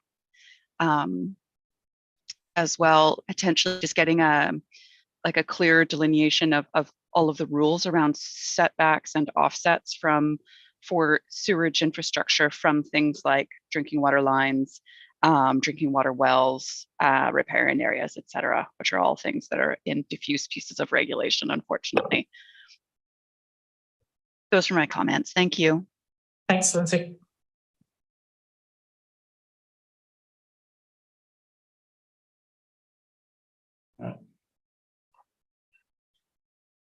So, yeah, this thing doesn't like me at all. Michael, can you assist there? Okay, for this one. All right, so we are discussing the pump station, the two main pump stations currently that we're looking at. Just a quick brief layout of the pump station, how it would work, the siting options that we looked at, and then just the quick cost estimate. So I know we are pressed for time, so I don't want to spend too much time on this. In our design of this pump station, once again, we looked at the two pump stations, but we also look at each pump station. We gave two options. So you'll see this system. There is one with a building, and then one that has a minimalist type approach. But it both have the same functionality. So I first want to discuss the pump station. I know in the discussion paper, we first look at the siting option, but first let's just understand why we made certain decisions on the pump station.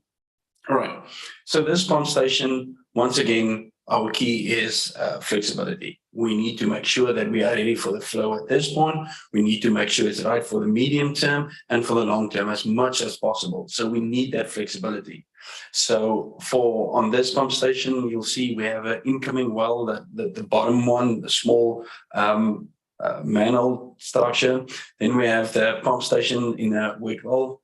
What we allowed for is currently 3 openings at that point. At this point, we will need 2 pumps. We call it a duty and a standby. So today, pump 1 is running, and the other one is just for support. If this one fails, the next one starts. So the next day, the next one will start and run like that. Then when we get to a future flow, in the next phase, we get a larger flow. There's something changed. We get more flow than expected. The same setup as we have it, the same pipe work, all of that. We can just pull out the pumps because it's submersible pumps and quicker release coupling, so we can just release them back in and connect that into the system, keep the controls the same, the operational logic, all of that will be the same. So once again, we have that flexibility. In the future, we might need to go to 3 pumps, so we have the option to put in another pump in that section. So that is what we looked at. I know pump station 1, or as Andrew pointed out, the Royston pump station. So Andrew, we try to think about it as a third party as possible. So that's why a lot of the time you'll see engineers don't use actual names, because we don't want to.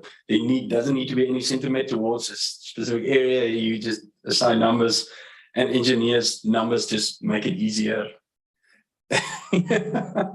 So all right, so this pump station 1, the Royston pump station, it's on a sensitive area, and we will discuss that later on when we look at the siting options.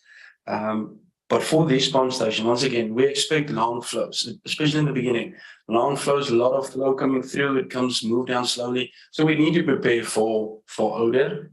we need to make sure that we have, so we allow for carbon filters, pulling everything, all the air out, keep rotating this air, make sure we don't get it stagnated. So we don't want that H2S type sulfide smell, that egg type smell, that you rotten egg smell that you don't want there. So we keep replacing that. All of our valve chambers, everything is designed because all you don't want to be constrained with access when you need to work on these things. You don't want confined space entry, so you want to get into your pump station and work on it and get out. So all of that has been looked on. Important things at pump station flow meter. You want to know how much you pump. You want to know for your record purposes. You want to know how much flow is actually in, what's coming in. That gives you the trend in a rainy situation. How much flow do we get compared to a non-rainy day?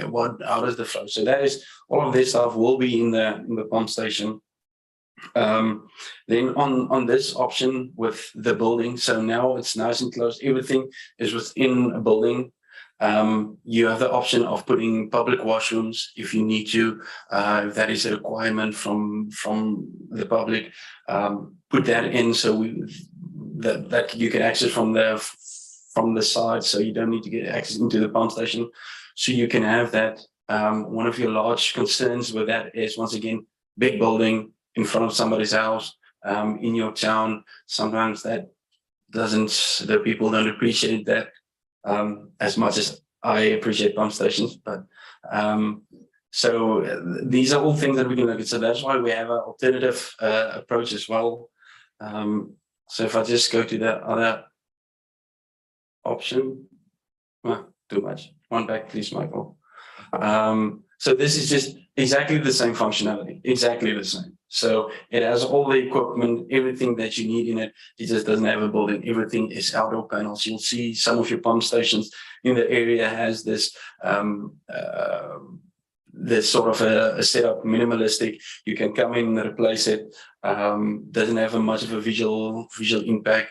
It has a bit of so one thing that I didn't say is both of them will be equipped with a duty standby pump. So if one pump fails, we have an optional extra. And then we also have a genset design generator for each pump station. So we don't want to sit in the situation where either pump fails or we have a power outage. So all of that has been designed into that for both options. This one, not confined in a building, might make a bit more noise at the time that you need it.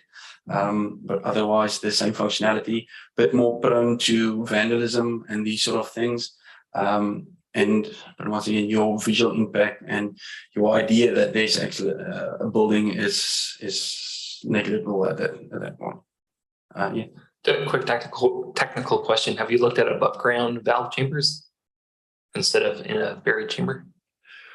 We once again, it's always preferred. It's always preferred. My initial design for this building was nice building, nice dry well as well next to that. But the cost is just too much. And we try to minimize the visual impact as much as possible. We try to get everything on this option, everything as much as we can below ground level, so you don't see it. Not deep chambers, so you don't have to sit with constrict space that you of confined space into. You can open it completely up. It will be your meter below ground level. Get access to them.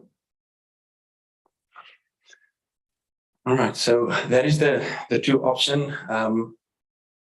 If we go to this pump station 6, you'll see, because it's a pump station way in Union Bay that connects these daisy chains to the setup.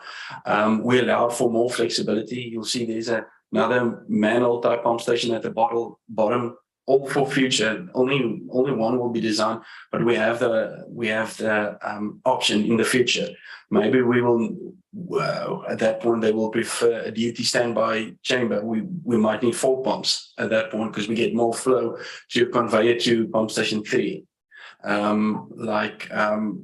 Shelley mentioned, it's 50 years or so far in the future. It's difficult to to have that. So we need to have this option. So we have this space available in the proposed area. So let's make as much options that we can be flexible. So for this one, it will start out as 2 pumps at the design as it is. 2 pumps, 1 duty and 1 standby. So 1 operating, 1 break, the other one can go on. In the future, when we increase the flow to the 48 liters a second, we will have a duty pump and assist pump. So if this pump can't lower the level, the next pump will start, and then we still have a standby. Because we will always, these sort of lift station for the switch pumps, and you always want a standby pump. You never want to be in the situation, you have failure, now you need to get a pump in, or you need to get maintenance. You need to be automatic, alarm conditions, all of that when you reach that level. So once again, we have the flexibility to tie in another wet well where our pumps can sit if we need that. And we try to design it that you don't influence the operational as it is. You just want to get in with your construction, have the space available, and tie it in. All right, so this one, once again, same option, just to have the minimalistic approach, that we don't have a large building, everything as far as possible below ground, except for our genset, our odor control unit, and our electrical kiosk. All right. Can we go next slide, Michael? All right. All right. So this is just a quick comparison, just about these options. So a lot of the time we will see that it's only one advantage, but it's a disadvantage on the other one. So the building opportunity for public washrooms, the kiosk, the advantages is no visual impact, and it has a lower cost. Yes, Deborah. Based on like not knowing this in advance, but just comments that a lot of my neighbors from Royston specifically, can't speak to the other 2 areas, but have mentioned, I actually would say that the washrooms is a disadvantage and not something that's an advantage. So just for your cost comparison. Okay. No, then that's good, because we thought it at the position where it is, there is no public washrooms next to that trail. So we just thought, well, yeah, okay, no, fair enough. Okay, let's then go with a water fountain on the side. That's and a piece fountain for your dog to drink. Yeah, filter water, not the same water that's used in the pump station. Just to be clear. Thanks, Ryan. All right, disadvantages: big building, visual impact, higher cost. The disadvantage of a kiosk is always, once again, our washroom with no washroom facilities, pros or cons. Okay, look at that. And then risk of vandalism, and then might be increased noise, especially when the generator is running. That might be a noise point. All right, next slide, please. All right, so deciding considerations. All right, so on this Royston pump station, the proposed area where that is, that's at the bottom of Marine and Royston Road. It was selected during the previous 2016 liquid waste management plan. So they went through these options and look, and at this point, it was the main reason for the location is it's just the technical base point. It's owned by the municipality. It's a low-lying area, so we can gravitate as much as we can to these points. The location 1 is in front of the old gas station that's now taken away, and the other one is in front of somebody's property.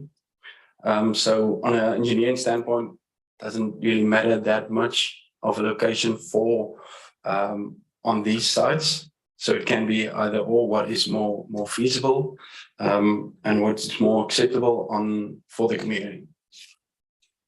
Let's just go to the next slide, please, Michael. So this is, once again, it's just for location 1 in front of the gas station. It's just a high level rendering, just to give the idea exactly. It's close to that trail. It's how it will look in front of somebody's house, how what the smaller sumps will look like. All of that, just to give a look and feel and what might be an issue and a challenge for the community. Yes, Andrew. Typically, this would also be a fenced compound. Yeah. So it depends if it's on a technical point, it doesn't faze me, but if the municipality feel that and the community feel that we need to enclose this with a fencing area, it can be done. It's not, most of that is, all of the equipment typically is locked. All the chambers, you can't access anything, even if it's open. But once again, it's easier to penetrate if you really need to get in there. And then my other question, you probably haven't gotten this far yet, but like, these are low-lying areas. So this has to be, I'm guessing, a post-disaster facility. So how high above existing grade is it going to end up sitting? All right, we're going to touch this on we have a mitigation slide, but good question. Let's talk about the flood levels. We are at that point at the ground level. The expected flood levels is, I think, around 1.6 meters above that. So once again, why would we want to build a pump station in an area that we might need to run? Once again, we had questions already about gravity is so much easier for everybody's house. If we need to lift this pump station, everybody in this area will also need LPS, LPS on this system. So the reason, and that's one of the reasons why we didn't want the regional pump station. Our initial plan was everything pumped down to this location, and then we pump out. So that is your question that you had previously, was why did we go down to 18 liters a second?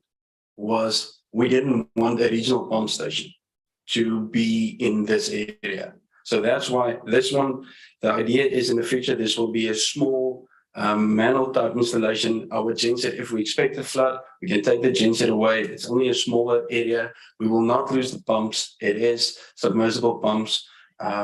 We can, in the future, we can look at having our control units lifted, or even the control moved across the road or above the flood levels where it's not next to our property. But all of this has an impact. So yeah, we understand, we know there's a concern about the flooding area, but if you look at the cost, and we are when we do this collection system, we are looking at this way. Is it easier to just lift it up? And this final location, like I said, this was indicated by the 2016 on the value engineering side. They are looking at different options and doing a cost benefit analysis. If we move it, how much is going to impact everybody? But yeah, that's a good question. I hope I answered it for you. But it is a risk, but it's a risk that we need to mitigate as we go through. It's very difficult now to say, because then, like I said, everybody's going to pay for LPA system, and then that's a moot point. Brian? Well, I was just going to say, with the fencing, yeah, you want fencing for security, but you could also landscape it. You know, I've seen many situations where the landscape, you can't even tell that there's a system there. So until we actually see designs, you know, people, I think it's going to be a little bit of an eyesore for people. So that'll be part of our process, I'm sure. Yeah, I'll just chime in a little bit. There are examples of the kiosk style pump stations around here in the Comox Valley that are not fenced, and that does significantly reduce the visual impact of them. So, Jim? I realize the concern over visual impact, but when we're talking about pump station in, you know, a fairly low area, I would think a 2-story building with all your controls and your generator up well above the flood zone, and you're well down below. You know, if you came up 8 feet or 6 feet, yes, there is more visual impact for the building itself, but it would certainly mitigate any chance of flooding of the actual controls or your gensets. So a two-story, big building. Yeah, so that we, like I said, we looked at it, but the cost of building that side of building on the waterfront, in that conditions, it's going to be extremely expensive. Then, like I said, once again, I'm the same for the other pump station, but we are looking at it. We are looking at value engineering of moving this and what will be the cost if we have to change this whole area and see if we can move it higher, because that will be ideal if we can move it just above the flood line. And a few slides later we will see about where is the current expected flood lines. Okay, can we carry on? Sorry. Oh, sorry. I'm sorry, Ken. Yeah, well, I guess my question is, are we at the level of detail where we're trying to compare options A and the site locations of these two? Because of course the devil is in the detail at this in terms of landscaping and in terms of siting, but this area is a very popular recreation area, and yeah, I think there would be a lot of pushback if the site is not treated sensitively, and because it will be an intrusion on this popular area. Yeah, I think that's why it's brought to this committee's attention, that we can look at it and we can discuss it and we can see what's the easiest way to take this forward to the public. If there's a big outcry that, well, they just move it completely from that area, then we can look at it. Andrew? Yeah, I'll just add a quick point to respond to that. It's very easy to make a pump station not look like a pump station. I think I have a catalog of pictures of pump stations. You can't tell what they are. It's not that hard. You make it look like someone's fancy house and everyone goes, who lives there? It's like, oh, that's where the poo goes. And that's very typical in modern applications. Thank you. Ian? Okay. We go to this side. Once again, it's the same type of idea, just on the other side, just once again the look and feel. And like Andrew mentioned, we can, if that's a concern, we want to make it look like a proper building. We've designed ones with architects showing flowing roofs and all of that, but that has, once again, a visual implication, and it has a lot of cost in this. In terms of the smell, I noticed you mentioned there was an odor control room if there was a building. Does that be like for within the building odor control, or? It is focused on the building itself will be fine. It's only for it's only where the pump station, where that manhole is. So that odor control unit will just take air out of that and recycle that through activated carbon. So in the absence of a building? No, it is there irrespective. The other one is just the outdoor unit. So it's also placed there. So the 3 units on the outside is your MCC, your genset, and your odor control unit. Okay. So it's just a smaller unit that's placed on the ground and that is enclosed. Okay, thanks. I'm just going to ask you to just hold your questions. We'll let Ian finish, and they'll come back to questions at the end. Yeah. So it gives other Ian more time to think about this question. And all right. So yeah, once again, the 2 options, value engineering, looking at options higher up, and then the impact of that. Then the Union Bay pump station, once again, out of the 2016 report, this was where it was identified. And this pump station, it's flexible. Once again, it can move some of the area. It's in the Union Bay Estates property. And once again, we'll try to get that to the lowest point possible. But that is where it's proposed to sit. I know one of the questions was, why did we just gravitate? I think Ian, you asked, why don't we gravitate to that portion? I think Michael did a quick calculation. It was about meters deep where it comes into the pump station. So that gives you a 16-meter wide trench about that you need to excavate all the way from somebody's house to that one. So the cost adds up. And if you can get that to 1.5 meter, it quickly goes down in cost if you can look at that. But yeah, we're in that process. All right, the next option, next slide, please. Is just one back, is the future regional pump station. That pump station is this pump station. You'll see this will be a large pump station. It will be the one that Jim wished he could operate back in the days, because it will be the large one. It will have a large weight well. It will have a dry well, but we need this space. So it's still a phasing project. The idea is to have it as close to the force main as possible.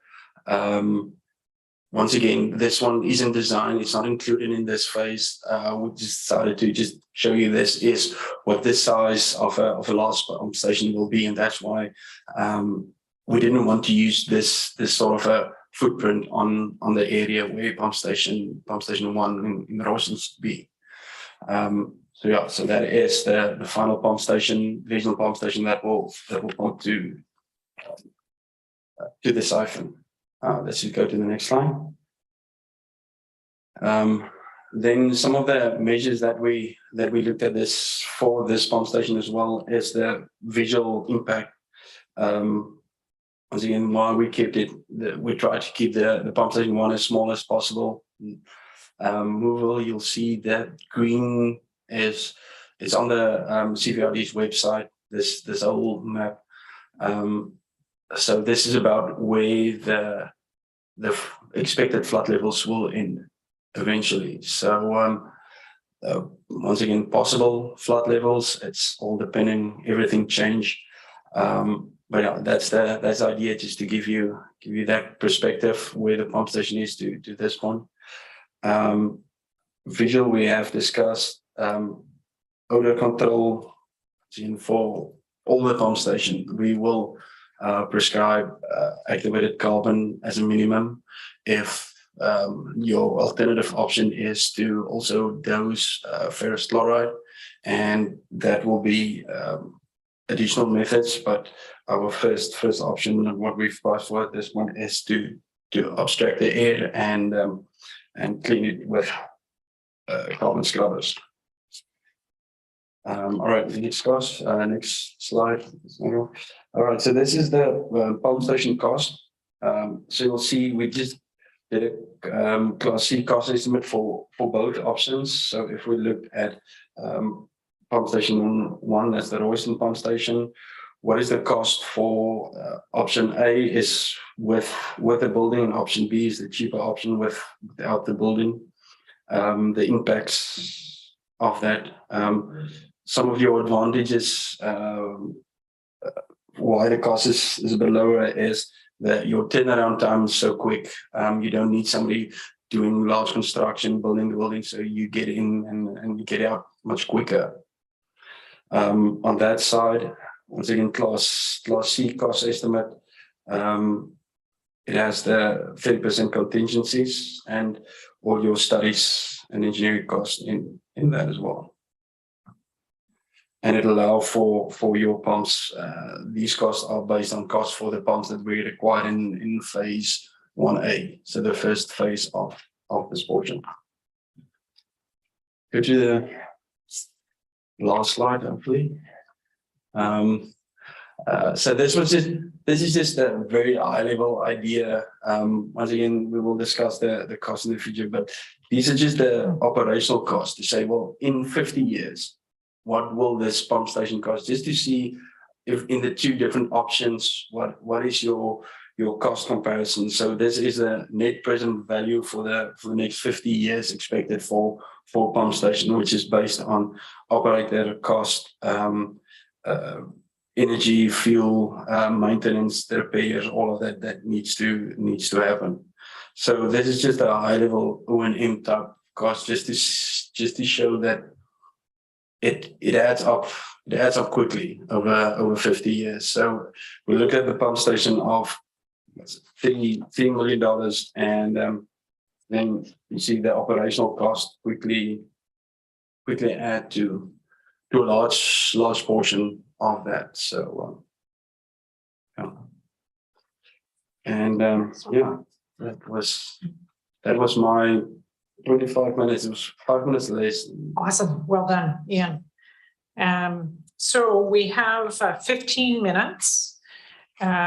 We should take some questions if there are more questions. And then maybe we should talk about the next meeting. So maybe questions first. Any questions of Ian about that? Yes, Ian? Two questions. One really simple is, what does odor control do? Is it down to like you don't smell it, or there is a small smell? Or like, just thinking of a neighbor that was beside a pump station, what would they smell? And that is a good question. So the option, you have different types. So this one is an activated carbon model. So it actually catches up the sulfur, and then it needs to be scrubbed, it needs to be washed. So that smell should be eliminated as much as possible. Once again, you try to do everything right. There might be some smells that escape, but your idea is to absorb all that H2S type smell, that rotten egg, that's virtually zero smell. Yeah. Okay. Second question is just maybe for future meetings is, when will we talk about other pump station siting?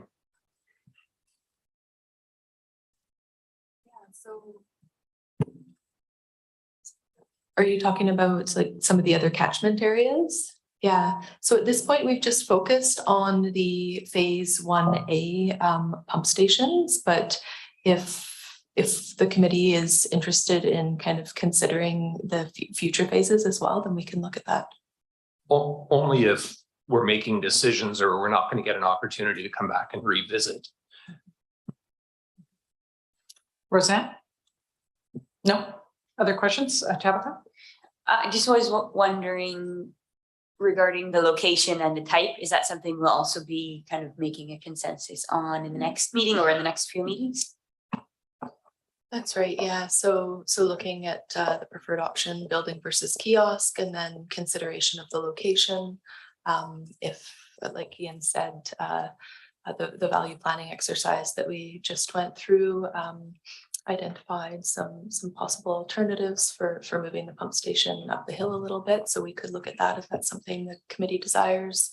But as we've discussed, there's some kind of trade-offs in terms of the type of collection system infrastructure that could be implemented. But yeah, those are all the discussions that we anticipate having at the next meeting.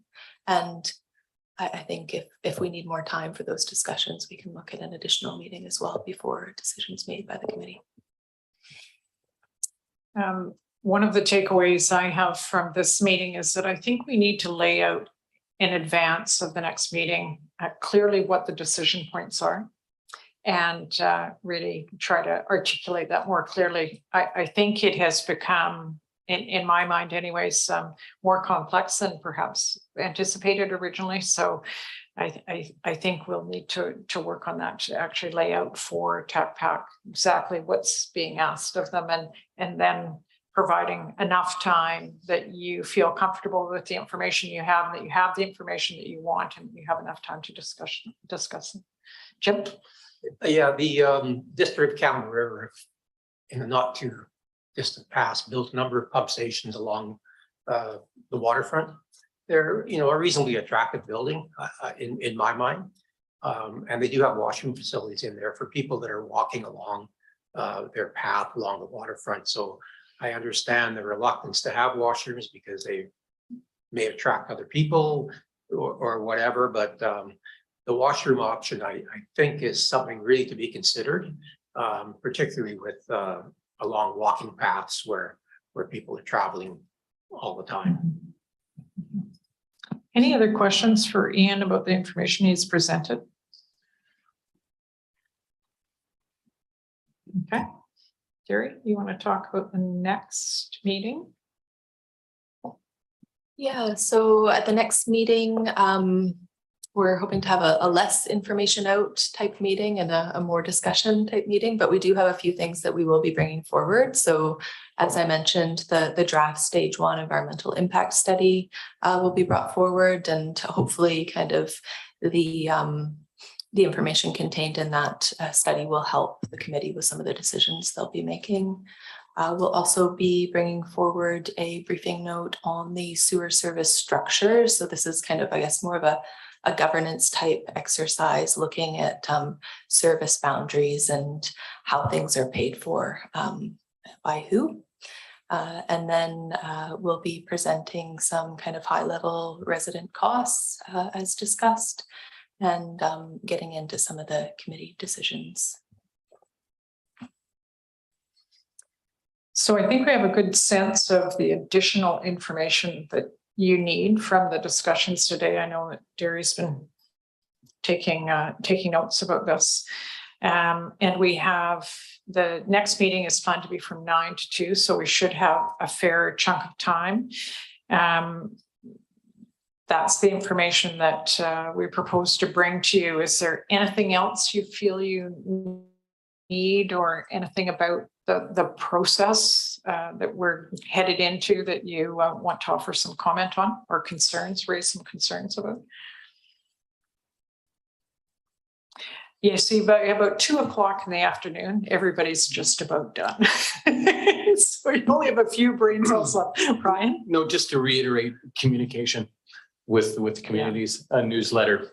Maybe Daniel Arbor, our area director, can go on Facebook saying, you know, there's a meeting on December 12th, or people are anxious, people are excited, people are nervous. Yeah. So Derry, do you want to talk about the open houses planned for the spring?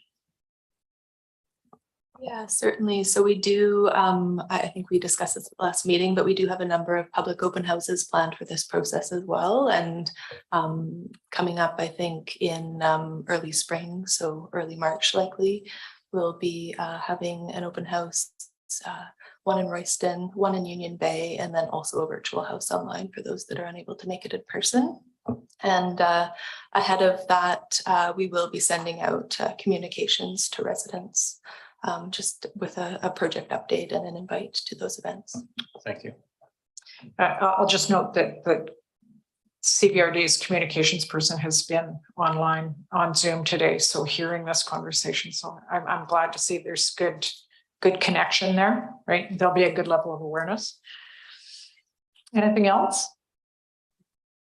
Okay, we'll work towards, again, bringing the information that you've indicated you want, allowing enough time at the next meeting to have a fulsome discussion and to be clear about where the decision points are that we're hoping you will be able to provide some input into. So for my part, I want to thank you.